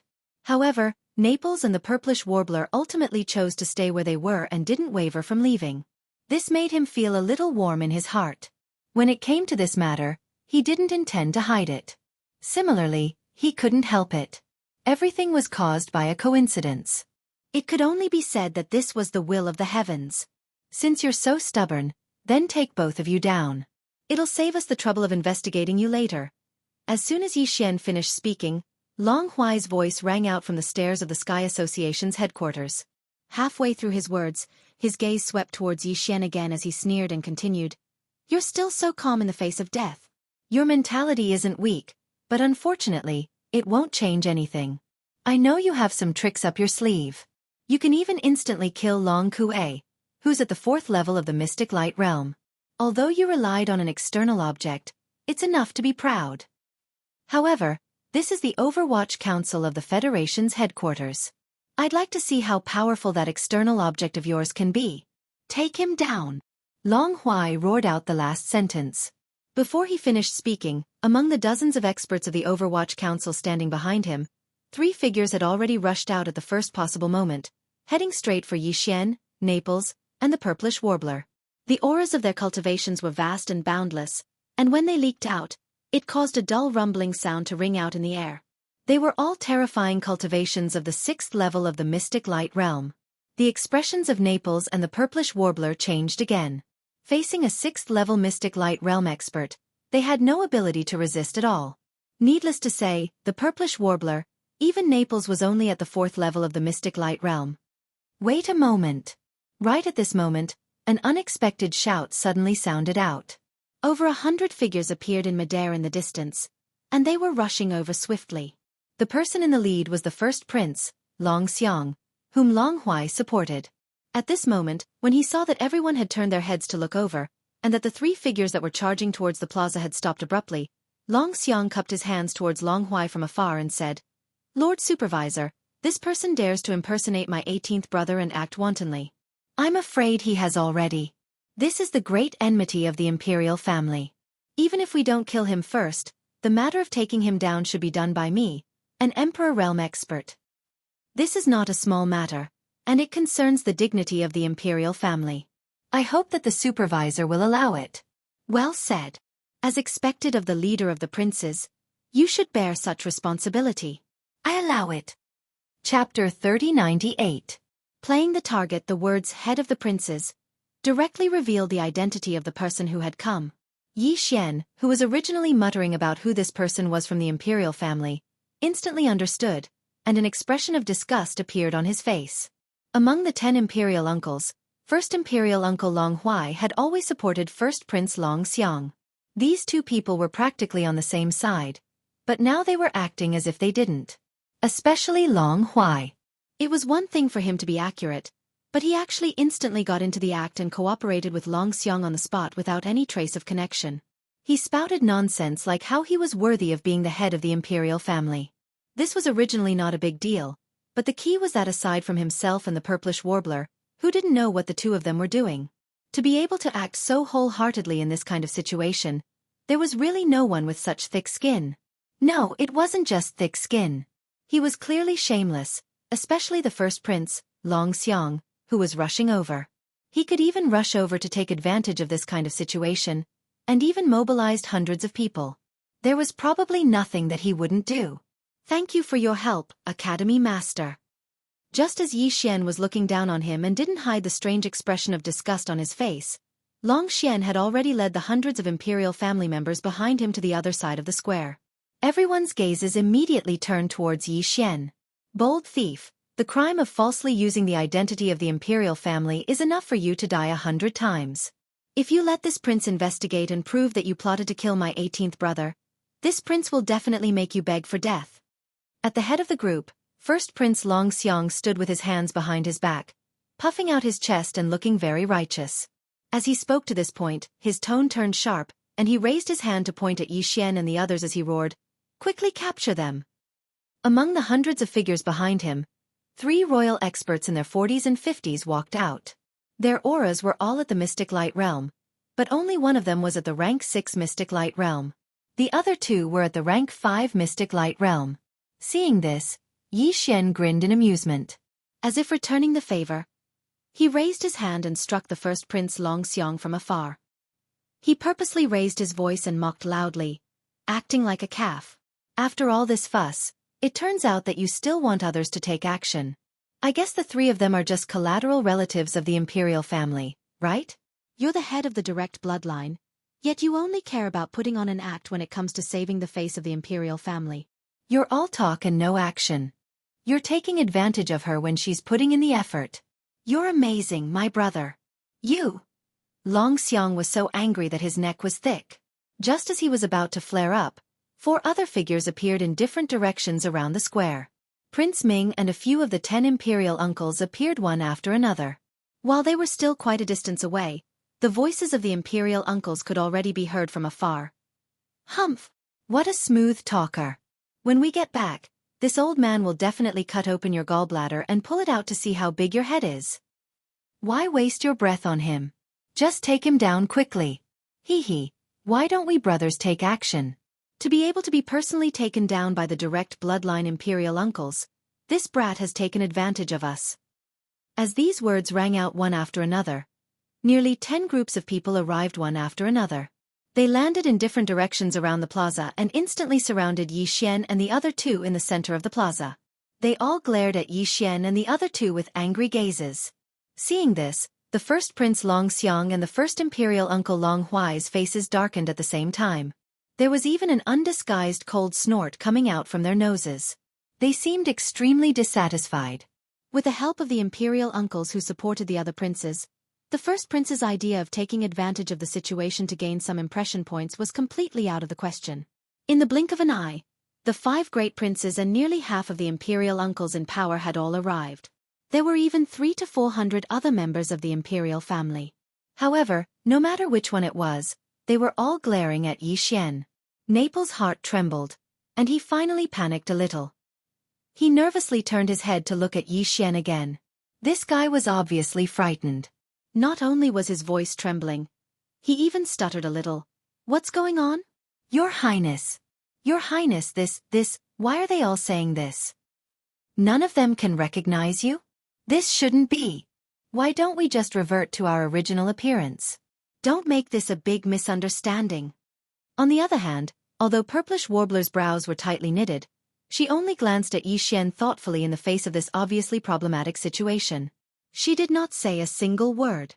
If one can prove one's identity with just a face, with so many people here, including your Zi-Ying, who doesn't know the art of changing one's appearance?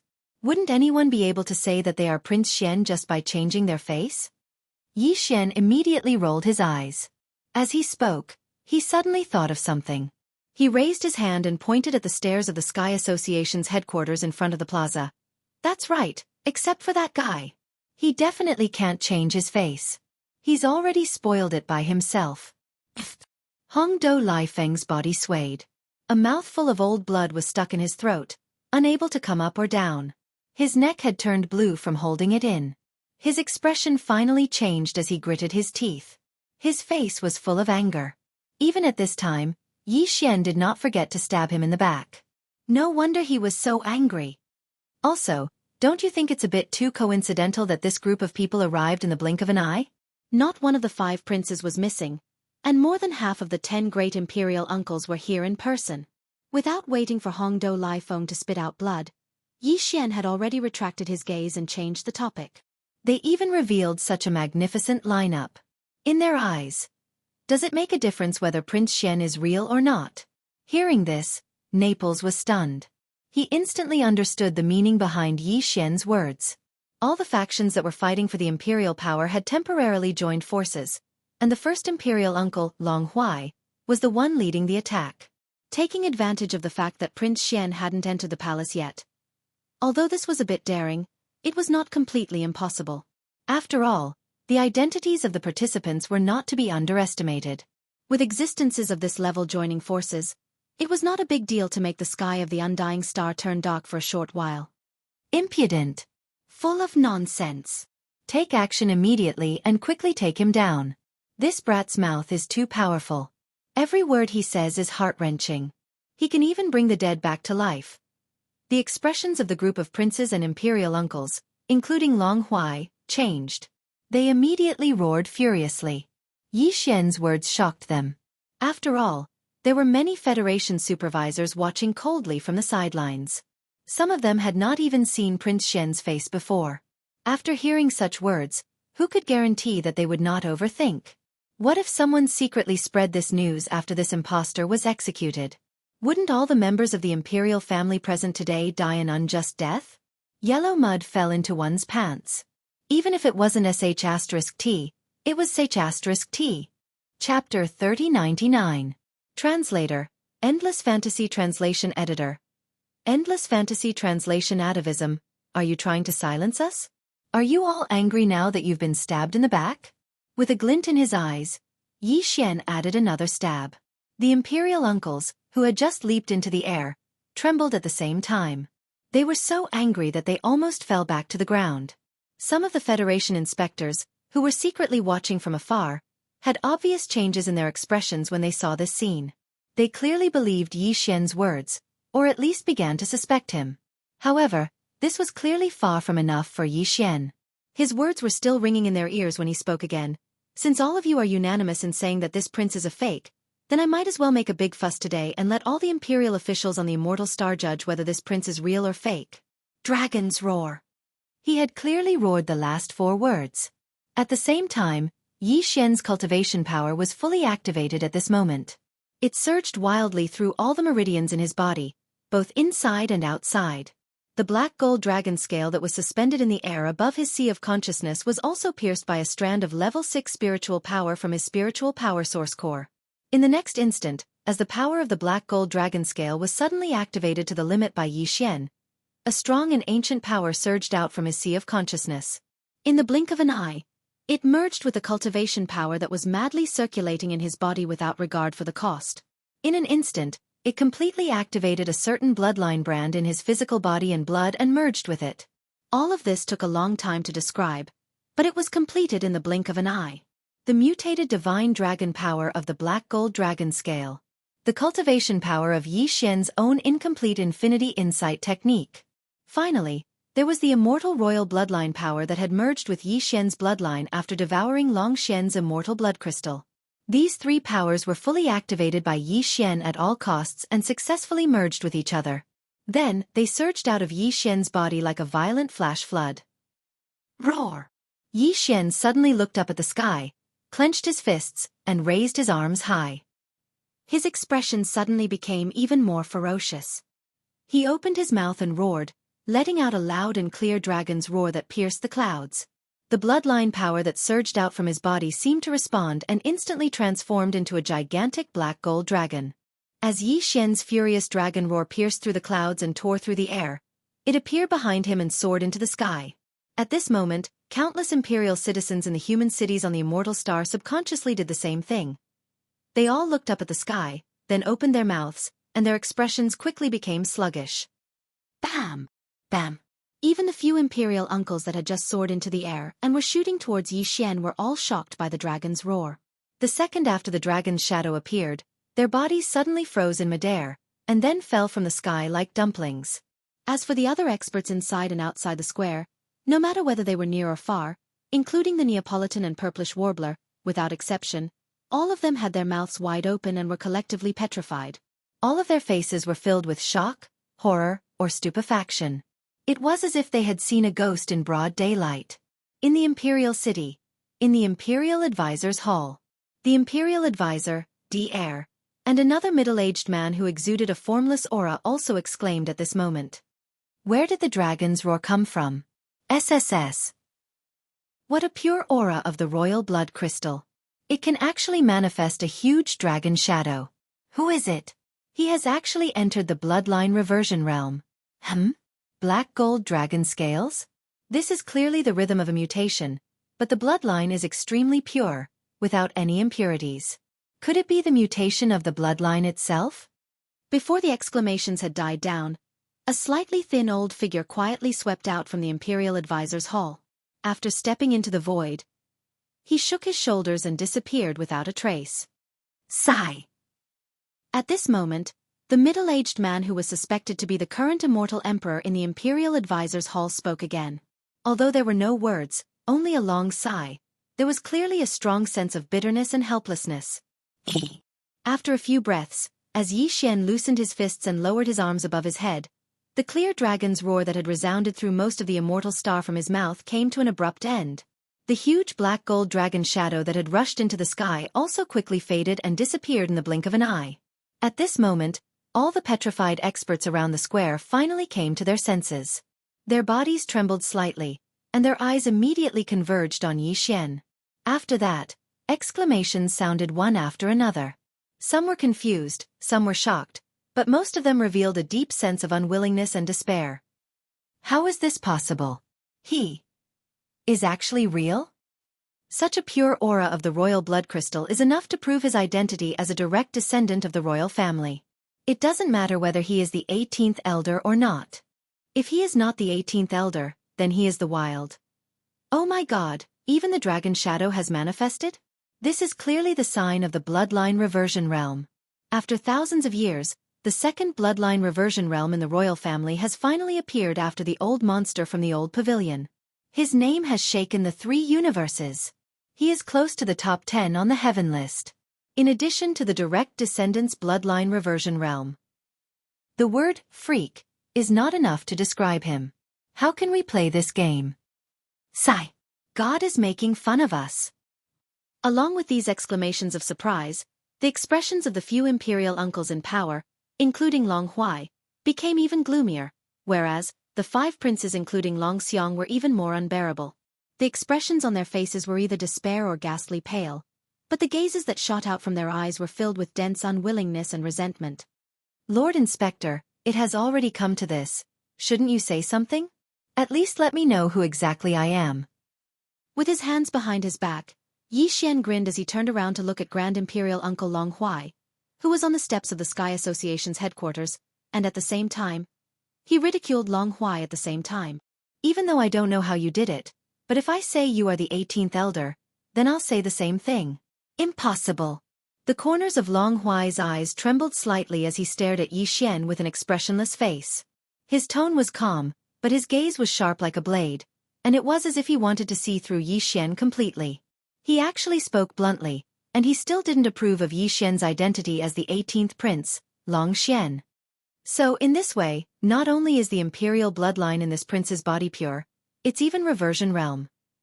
Is fake? Yi Xian puckered his lips and pressed Long Huai once more, and he seemed as if he wouldn't budge an inch until the end. Even if Long Huai only wanted a way to save face, Long Huai would absolutely not compromise. This time, Long Huai was angered to the point his face twitched fiercely a few times. He was unable to answer this question and could only maintain silence, and he held it in to the point his eyeballs were on the verge of squeezing out of their sockets. If looks could kill, then Yi Xian would have probably died countless times in this short period of a few breaths. Chapter 3100. Yi Xian goes crazy. This person was Hongdou Laifeng. The reason he'd suddenly stepped forward at this moment was actually because he had no other choice. Long Huai's silence clearly indicated that he intended to give up, so he had no other choice but to do this.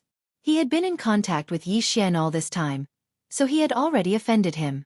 If he allowed the other party to leave safely today, he would not be able to escape this calamity sooner or later. He might as well grit his teeth and fight head-on while he still had a chance. It was precisely because of this thought that when Hongdou Laifeng took a step forward, he had already hardened his heart. Without any trace of politeness, he raised his hand and pointed at Yi Xian, reprimanding him harshly. So what if you can prove that you are a direct descendant of the Eternal Dynasty's imperial family? If a prince breaks the law, he will be punished the same as a commoner.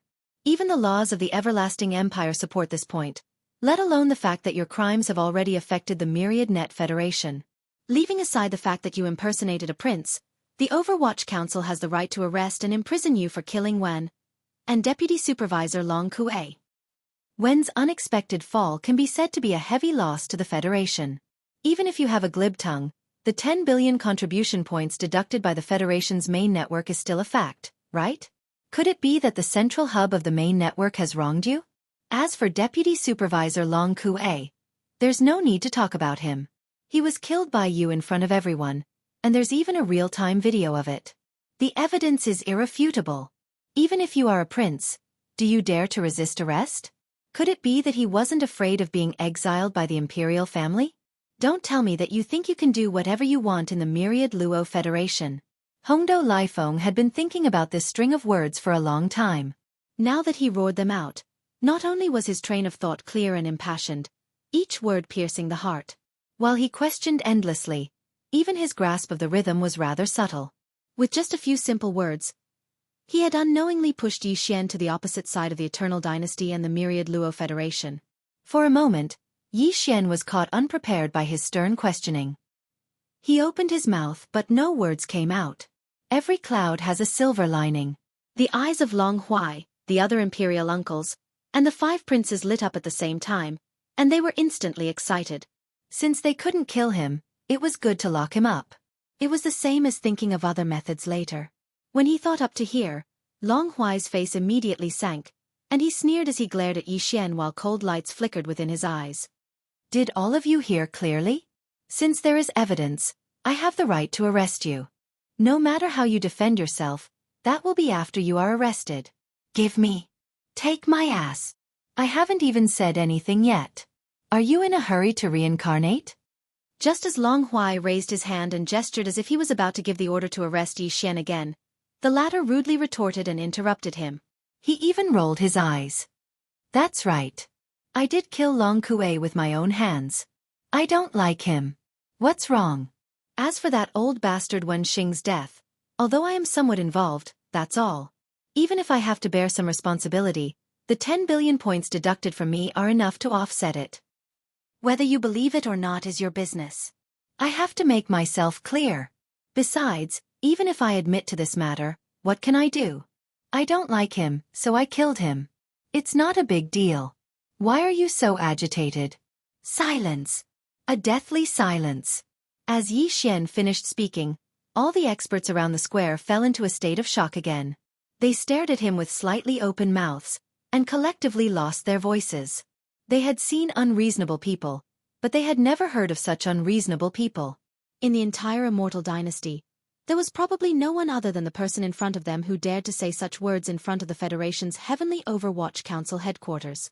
What was the point of playing with one's life at the slightest disagreement? He played with one's life at the slightest disagreement. Your Highness, we were just joking, right? After being stunned for a few moments, Naples, who was beside Yi Xian, was the first to come back to his senses. He could be considered quick-witted. He swallowed his saliva and stuttered to find an excuse for Yi Xian to smooth things over. If he had gone along with this, he could have just barely managed to deal with the bold words just now. Unfortunately, Yi Xian had no intention of doing that. He waved his hand and directly denied it. What kind of joke is this? Who's joking? Didn't we just kill that old bastard Wan and Long Kue? It's just a fart. Who has the time to joke about it? If we killed them, we killed them. If we don't like them, we'll feel uncomfortable if we don't kill them. Can't our hands itch? Ah! Naples was completely at his wit's end. He covered his face and let out a pained groan. He finally understood. After all this time, there was something wrong with the prince's head, and it was intermittent. It suddenly flared up. You're courting death, so don't blame me for this. At this time, Long Huai finally came back to his senses. The cold smile on his face surfaced again. His right hand, which was raised halfway, finally swung down fiercely.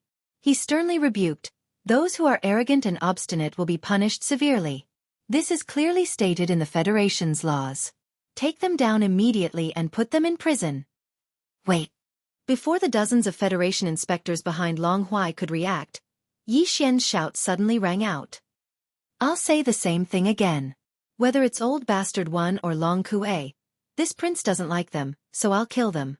"But you, Sir Inspector, I'm afraid you don't have the qualifications to hold the prince accountable for this matter." Don't even mention the obstinate things. It doesn't exist at all because this prince is just stating a fact. It has nothing to do with arrogance or obstinacy. Ah! This time, even the purplish warbler couldn't help but raise his hand to cover his face. The others seemed to have seen the problem as well. How was this still arrogance? This was clearly abnormal. It most likely had something to do with the brain. As they thought of this, the expressions on everyone's faces immediately became a little strange. Even the look in their eyes changed. Do you know what this is? At the same time, Yi Xian's words changed. As he spoke, he raised his hand and waved. In the blink of an eye, a huge starry fortress with a diameter of 100,000 meters appeared. It was bright silver in color and floated above the Overwatch Council, completely covering the entire large square below. Without waiting for everyone to sort out their thoughts and follow his rhythm, Yi Xian stretched out his hand and pointed up, saying again, "A starry fortress. The Tianji clan's starry fortress. Do you know where it came from? It was given to me. This prince's future wife gave it to me. Don't doubt me, she can barely be considered a high-ranking member of the Tianji clan. She's at the middle stage of the mystic light realm. Can't she afford a starry fortress?" At this point, all the powerhouses present, including Long Huai and the purplish warbler, were certain without exception that this guy in front of them was absolutely crazy. A second ago, he was still talking about killing Long Kue, and a second later, he was talking about the starry fortress that his future wife had given him. The change of topic was so fast and silent, appearing and disappearing like a ghost. There was no sense of wrongness at all. If this kind of person wasn't crazy, where was the justice? Chapter 3101. Translator, Endless Fantasy Translation Editor. Endless Fantasy Translation enough to offset. Looks like you guys still don't believe me. If there's no other way, I can only call her here to prove it. She's in the Imperial Harem anyway. She's probably with my mother right now. She's been on the immortal planet for quite some time now and even entered the Imperial Harem. Haven't you heard? Oh right, my future wife from the Tianji clan has 2 words. Ingtai. At this point, Yi Xian finally shut his mouth. However, the surrounding members of the royal family instantly changed their expressions and exclaimed in shock. Ingtai?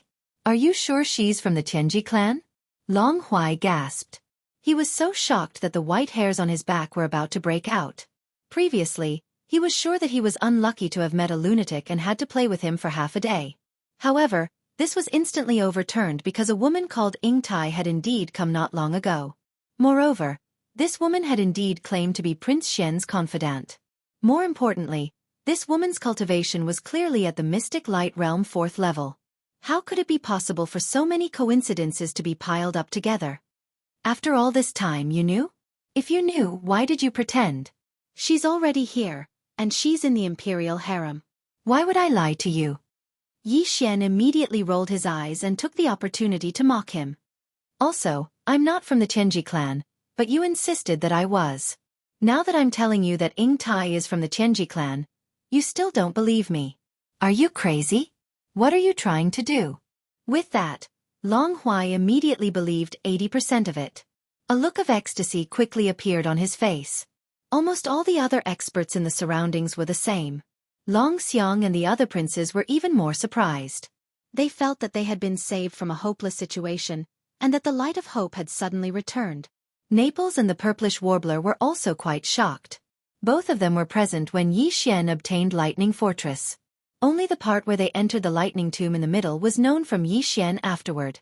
Previously, they had always thought that Lightning Fortress was obtained by Prince Xian after he killed a member of the Tianji clan. However, based on Long Huai's reaction, it was extremely likely that the woman called Ying Tai in the royal palace was a mystic light realm upper echelon of the Heaven's legacy race, as he said.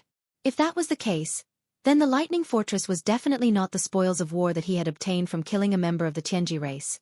It was clearly a gift from that female robot of the Tianji race called Ying Tai. This alone was enough to prove his identity as a spy of the Tianji clan. As these thoughts flashed through their minds, the expressions on the faces of Naples and the purplish warbler changed. Although they did not immediately question him, the doubts in their hearts grew stronger. Ha ha ha. What a Prince Xian. You should be proud of yourself for being able to make my emotions fluctuate so much in just half a day. However, no matter what your purpose is, today's matter can no longer be settled peacefully. Just based on your ambiguous relationship with that female Tianji clan member, Ying Tai, and the fact that you even accepted her generous gift and helped her infiltrate the immortal star, the crime of colluding with the enemy is already confirmed. As for whether you have become an enemy spy, we will know when we come back. Speaking to this point, Long Huai's expression darkened.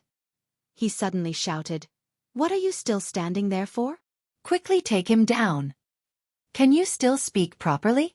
Let me say it all in one go. Will it kill you to be agitated again?" Just as Long Huai's shout fell, Yi Xian spoke again. Halfway through, he suddenly sighed. A one-track mind is really scary.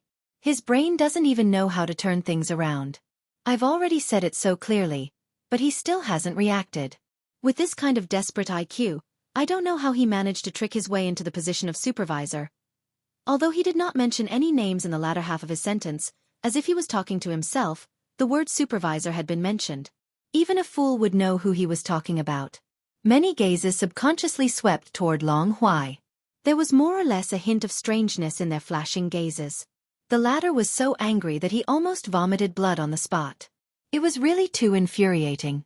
Thinking back carefully, he realized that in less than half a day, he, as the head of the Overwatch Council, one of the 8 great academies in the Federation's headquarters, had cried out several times. Quickly take him down? However, every time he cried out, he would immediately be played a dirty trick by this brat in front of him. Either that, or he would pretend to be crazy and directly ruin it on the spot. If this happened a few more times, he was afraid that the root of his illness would be left behind. Thinking of this, the killing intent in Long Huai's heart couldn't help but become stronger. Just as he steeled his heart and did not hesitate to personally take action, he only wanted to immediately take Yi Xian down and end today's matter as soon as possible to prevent more problems from arising. Yi Xian suddenly shook his head and sighed. Forget it. I'll just say it directly. I originally wanted to be tactful. After all, this kind of thing where I take the initiative to take credit for myself is really a little difficult to say. Do you know why I suddenly mentioned Ying Tai and even took out Lightning Fortress to prove that what I said was true? Because she is 10 times better than old devil Wan Xing. Even if Long Kue is added in, he is still far inferior to her. The Tianji clan must have secretly bought many spies in the human clan and the other clans of the Wan Luo Federation, right? But among the spies that the human clan or the Wan Luo Federation bought and placed in the first universe, other than those hundreds of servant clans that are not presentable, have there been even one true Tianji clan member? Furthermore, Ying Tai is far from an ordinary Tianji clan member. With her strength of the mystic light realm, even if she is not a true core giant, she can at least be considered a high-ranking member, right? This prince helped the Federation abduct from the heavenly legacy race, cough, persuaded such an astonishingly valuable member of the heavenly legacy race to surrender. Even if this is a bit of a mistake, this merit should make up for it, right? Sir Inspector, what do you think? At this point, Yi Xian did not say anything else. He glanced at Long Huai playfully, and then waved his hand as if no one was present, and the lightning fortress in the sky returned to the undying world in his body. During this time, the sound of cold air being sucked in continuously sounded from all around the square. Everyone, including Naples and the purplish warbler, suddenly understood everything at this time. They finally understood that Yi Xian had a card up his sleeve from the beginning to the end. No matter how the situation developed, he had long been in an invincible position. Let alone a mystic light realm member of the Heaven's Legacy race. Even an ordinary planet realm member of the Heaven's Legacy race would have an inestimable significance to the human race or the myriad Luo Federation. With such a heaven-shaking contribution in hand, what is a small mistake? Thinking of this, most of the experts present blushed, especially those who had once angrily accused Yi Xian of being a spy of the Tianji clan. They were so embarrassed that they could only hope to find a hole to hide in immediately. Their faces were burning with pain, as if they had just been ruthlessly slapped by someone. What nonsense! Chapter 3102. Translator, Henyi Translations Editor. Henyi Translations DR. For some reason, Ying Tai felt that something was not right today. It was not from the outside but from herself. Since half a day ago, her eyelids had been twitching from time to time. Later, when she was relaxing in the back garden of the Lady Rose Palace, she suddenly sneezed. This was not a big deal for normal people, but even for a mystic light realm expert, it was impossible for this to happen.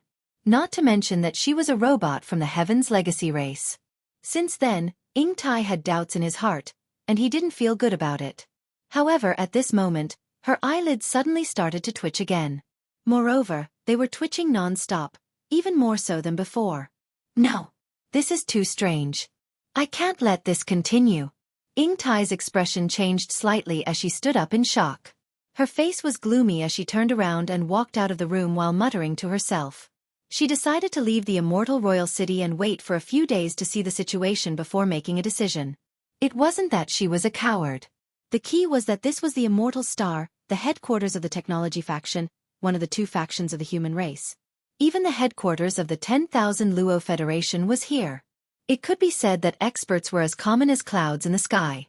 Although her mystic light realm cultivation wasn't considered weak, she wouldn't even be able to struggle for her life on this immortal star.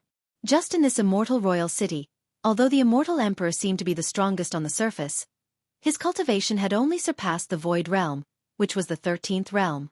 Compared to Ying Tai, who was at the 11th realm, the mystic light realm, he was only 2 realms stronger. However, how could the immortal royal family be so simple? Those old monsters of the royal family, who had not shown themselves for who knew how long, were the truly terrifying existences. They were the foundation and support of the entire immortal royal family. Not to mention, even the immortal emperor, who had surpassed the void realm, was an existence that she could only look up to. If the immortal emperor could surpass her status, he could crush her with a flick of his finger. There was no need to even mention the imperial teacher of the immortal royal family called D-Heir. Ying Tai had once seen his back in the imperial palace. This D-Heir's cultivation seemed to be on the same level as the immortal emperor, which was the 13th realm. But Ying Tai always had an intuition that the truth was far from that. The name D-Heir was simply too capable of evoking her endless imagination. No, it should be said that any member of the Heaven's Legacy race who heard this name would be like her, subconsciously forming some sort of association and guess. Although this association was just a baseless guess, Ying Tai's intuition told her that this D-Heir definitely had something to do with the clan leader of the Tianji clan, D-Yi. If that was really the case with D-Yi's terrifying cultivation, no matter how weak D-Heir, who was somewhat related to him, was, he should not only be at the 13th Great Plane, right? In short, ever since she came to the immortal planet and entered the royal palace, she suddenly realized how overconfident she had been. Here, the only thing she could do was keep a low profile with her mystic light realm cultivation. Unfortunately, Immortal Imperial City was not a place that just anyone could come and go as they pleased. In addition, she still had some hope in her heart that her identity as a member of the Heaven's Legacy race would not be easily discovered. As long as she was careful, she should not be in danger. In addition, Prince Xian had already returned to the Third Universe and had even reached the imperial capital of Tianming. Concubine Mei's order had been sent out. Although Prince Xian had not returned to the immortal planet yet, in any case, her sudden departure at this time would definitely arouse suspicion. But she had no time to care about all this now. Today's matter was too strange. If she stayed any longer, she was afraid that unforeseen events would happen at any time. Even if she was willing to take the risk, she had to leave. After making the decision, Ying Tai sneaked out of Concubine Mei's palace immediately. After leaving the inner city, she smoothly arrived at the edge of the outer city. After a little more, she could be considered to have successfully left the imperial city. As for the even larger immortal imperial city outside the imperial city, Ying Tai did not care at all. With a little joy, Ying Tai moved forward again. After a while, she finally passed the last checkpoint and left the immortal imperial city. Unfortunately, just as she took a step forward, her figure crossing the edge of the outer city's defense array and officially stepping into the territory of the imperial capital, an incomparably powerful and mysterious force had already descended without any warning. It instantly locked onto the chi around Ying Tai's body, causing her to be unable to move in the slightest. Dear! The sudden change caused Ying Tai's expression to change wildly. Her beautiful face turned pale as she cried out in alarm. With luck in her heart, she instantly realized that she had been targeted long ago. Otherwise, how could it be so coincidental that she had just left the imperial city and hadn't even taken a step before she was discovered in an instant? Wouldn't it be better to just stay in the imperial city? You forced me to take action, Sai. As soon as Ying Tai's exclamation fell, Air's helpless voice sounded in her ears. Then, without waiting for her to recover, her vision suddenly turned black and she completely lost consciousness. However, her figure did not fall to the ground because of fainting. Instead, as if she had been teleported, she disappeared into thin air without any warning. Immortal Imperial City, the Imperial Preceptor's Palace in the outer city area. To be precise, this was actually the underground of the Imperial Preceptor's Palace. What appeared in front of them was a huge underground hall. The entire hall was incomparably vast. No matter which direction one looked at it, one could not see the end of it. In addition, although it was underground, when one looked up, the blue stone dome of this vast underground hall was at least 10,000 meters high. An underground space of such a scale was not a small project, and it was even more impossible for it to appear under the immortal imperial city. Therefore, this underground hall should have been built using space-folding technology. The hall was originally empty, but at this moment, because this place was too vast, there was no way to distinguish the direction of the hall. With a flash of green light, a relatively independent small room appeared on the floor of the originally empty hall in the blink of an eye. There were even 4 walls and a dome. It was squarish and about 100 meters long. Some large precision instruments could be seen everywhere in the room. In the center, there was a green platform that looked like an operating table. However, it was not material. It was clearly in the form of energy. Ying Tai, with her eyes closed, was lying on this green energy platform at this moment. From time to time, there were rays of green light of different shapes scanning her body from top to bottom. This process lasted about 10 minutes. The green light, which had been flashing non-stop, finally disappeared. The next moment, a thin old man suddenly appeared on the side of the green energy platform as if he had teleported. It was Air, who had rushed out of the Imperial Preceptor's Palace not long ago, and seemed to be going to the headquarters of the Federation. I knew it. How could DE be so careless? He even forgot to implant the trigger mark in the source code. Chapter 3103. Translator, Nyoibo Studio Editor. Nyoibo Studio Machinery Race, that must be it. As soon as all the Tianji clan members are born with intelligence, DE will leave a trigger mark in their intelligence center. Once they have the intention to betray the Tianji clan, the mark left behind will immediately be triggered. The source code will be disrupted, which is equivalent to self-destruction. Because of this, the real members of the Tianji race cannot be bought over by the human race or the Federation. Since this girl also has a trigger mark in her source code, this can only be the result. Either she has tricked the brat outside, or the brat is boasting. The possibility of the latter is obviously higher. This tester is quite interesting. Compared to the last one, he is much more clever and flexible. Moreover, the testing system in his body seems to have grown to a higher level. Although its aura is a little mixed, it exudes a mysterious aura. Even with my current sealed state, I can't see through it at a glance and see everything. Should I undo the seal and see the secret? Forget it. Let's wait and see. Even if it's just undoing the primary seal, the price is too high. This brat still needs to grow, but his potential is huge. I can help him again. While muttering to himself, Air's gaze swept over Ying Tai, who was lying on the green energy platform. After thinking for a while, he raised his hand and waved. In an instant, the cyan energy platform burst forth with brilliance. Ying Tai, who was originally just lying on the surface of the platform, suddenly sank down and entered the interior of the energy platform. His entire body was enveloped by the energy. At the same time, countless crisscrossing green threads burst out from the inside of the green energy platform. They were of different shapes. Some swept across Ying Tai's body like the previous scan, while some directly entered Ying Tai's body. After a long time, they came out from another location. This process lasted for a full quarter of an hour. Finally, the countless threads bursting out of the green energy platform gradually came to a stop. Ying Tai, who was immersed in it, slowly rose up and finally returned to the surface of the platform. He was still lying there with his eyes closed. It seems that Di Yi's realm has increased again. It took me 15 minutes to undo the trigger mark in the intelligence center source code of a mysterious light realm member of the Tianji race. Although it's only in a sealed state. In just a short 15 minutes, Di Er's face had become slightly paler. At this moment, he muttered to himself and waved his hand again. Fortunately, I've finally succeeded. Now, this girl is no longer a member of the Tianji clan.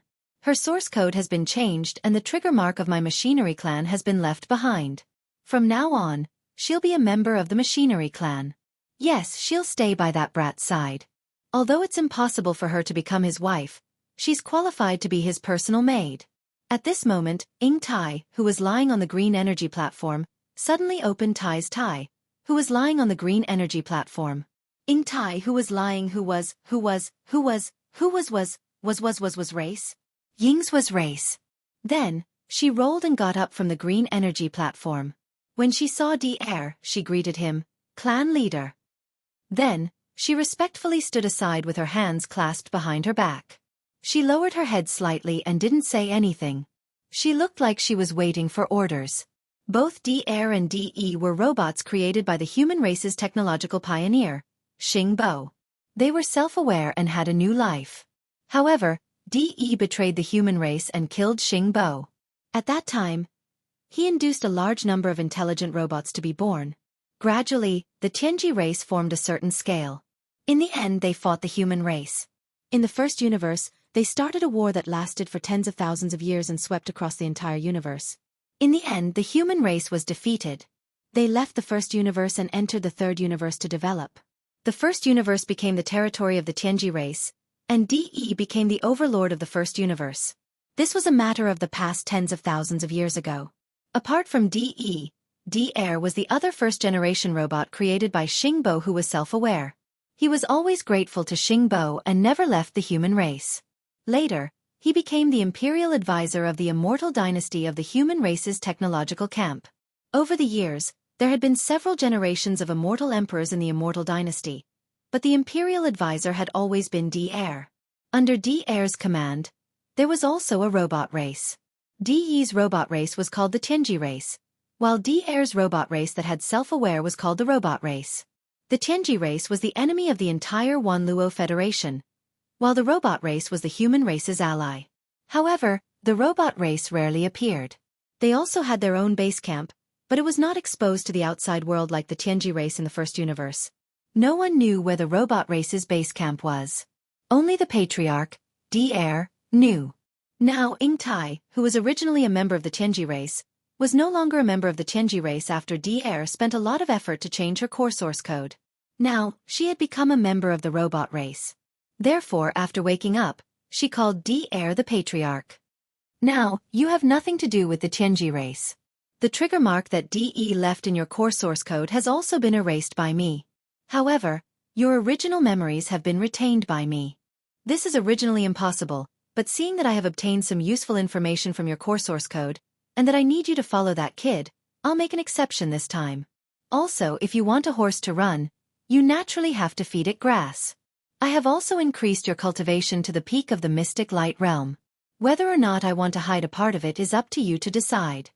In short, in the future, your mission is to stay by that brat's side and help him grow. I won't interfere with the specific details. My only request is that you don't casually reveal what happened today to him. I don't plan on meeting that brat yet. Even if I do, it will only be as the imperial advisor of the everlasting dynasty, not as the patriarch of the robot race. The testing system in his body has not grown to the point where it can let me reveal everything. Go. That brat is in a bit of trouble right now. Go and help him solve it. Although he is a fake prince, since he has the pure everlasting royal bloodline, this prince's identity is confirmed without a doubt. I can deal with the everlasting emperor, but as for those old fogies in the dynasty's resident elder pavilion, before the seal is unlocked, even I can't force them to submit. If there are no accidents, even if we can make them accept this prince's identity, it is impossible to avoid a disguised attack. Follow that brat and be mentally prepared for this. Just protect his safety. If you encounter any difficulties, don't try to ask me for help. In times of real danger, I naturally won't sit and do nothing. After all, he obtained a testing system that I spread out, so he can be considered one of my disciples.